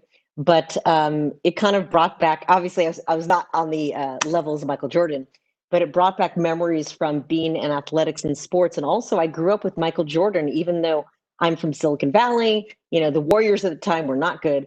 But the thing that was interesting, you have to understand, is like Michael Jordan was one of those first cultural icons, the cultural influence, where everyone wanted to be like Mike, right? Remember that? He had the Gatorade, then he had his Air Jordans. But the thing that's interesting, this is the lesson that we can take away from it, is at the time, we didn't have social media like we do now. And so this kind of relates to everything that we're talking about is in today's, you know, society, this whole cancel culture, it could just like end a relationship. And I think people still have to be very authentic, but you know, when you're looking at who you want to work with, you just have to check everything out and make sure that, you know, people might stumble along the way. And I think it's interesting, like in this climate, you might see an influencer say something on social media about politics. Well, you know, that's who they are. And does that reflect poorly on you as a brand if you're collaborating with them? No, that's their opinion. And so you just have to be, you know, you have to be careful and cautious, but also be realistic that everyone's human. And so taking away from The Last Dance, it's just like, what a different era. That was 30 some years ago. And in today's society, you have to be authentic and be a real, you know, let everyone know who you really are. I think that's a great point about audiences being able to separate the influencer's beliefs from the brand. And we have some brands that we work with who get really worried about a stray opinionated tweet from an influencer. And I usually pull out the Jared from Subway example and say, look, exactly, right? Everybody knew that Subway was not directly involved in Jared's terrible behavior, and the business continued to thrive after that. I think we're all savvy enough to be able to separate the brand from the person. So thank you for adding to that, because I know there are still a lot of people who are nervous about collaborating out there because they feel like it would be a direct reflection of their brand. Yeah, exactly. I didn't tell you this yesterday, but I went to Michael Jordan's high school. My entire family is like huge Michael Jordan fans. That's so funny that we brought that up. Oh, how funny. My brother named his son Jordan. It's a whole thing. Oh my gosh. So yeah, I loved the mention of The Last Dance. It was definitely a story about hard work and oh my gosh, hard work. Yeah, and that's the one thing, if people take the time to watch it, it's like 10 parts, but it's so good. And there's things that you just didn't know, right? It's amazing. So a question from the audience: was there a partnership that didn't work out for you, and what did you learn from it? Certainly, you don't have to give us any details. No. I'll go into them. I'm not gonna give you the names. They'll remain nameless. But the one thing I'll say out of it is you need to dot your I's and cross your T's with everything. And what else is, I mentioned previously our largest event of the year. We had some things that went off the rails, just lots of different things. And you have to make sure you have rock solid contracts. And I think that's one thing is sometimes people are like, oh, a contract with an influencer, thought leader. Oh, I don't know. Make sure you work with legal. Everyone's on the same page. You have everything in there. And I tell you, in 2020, I think we're going to put a clause in there about if aliens should land. I mean, so much stuff has happened, but I'd say that is the big takeaway, is that things are going to go right. You always have to have an option B, but also you have to be able to be agile and be able to pivot that if something happens, right? And so I always tell my kids this line, which you'll laugh at, but it's like, there's always a solution to a problem. You might not like what you have to do or what it is, but there's always a solution. And so as long as you have that mindset that you always have to have a backup plan, and a lot of times people don't even think of that. And I'm like, think of everything that could go wrong and make sure that you have that in a contract. And then everyone's on the same page and everyone's good. Yeah, contracts are also a great way to level set expectations. Sometimes we'll get questions from clients about something that we had not covered off, and it's a really important moment to say either, yes, we're absolutely going to deliver that for you. We just assumed that was expected, but yeah, about it our scope at all.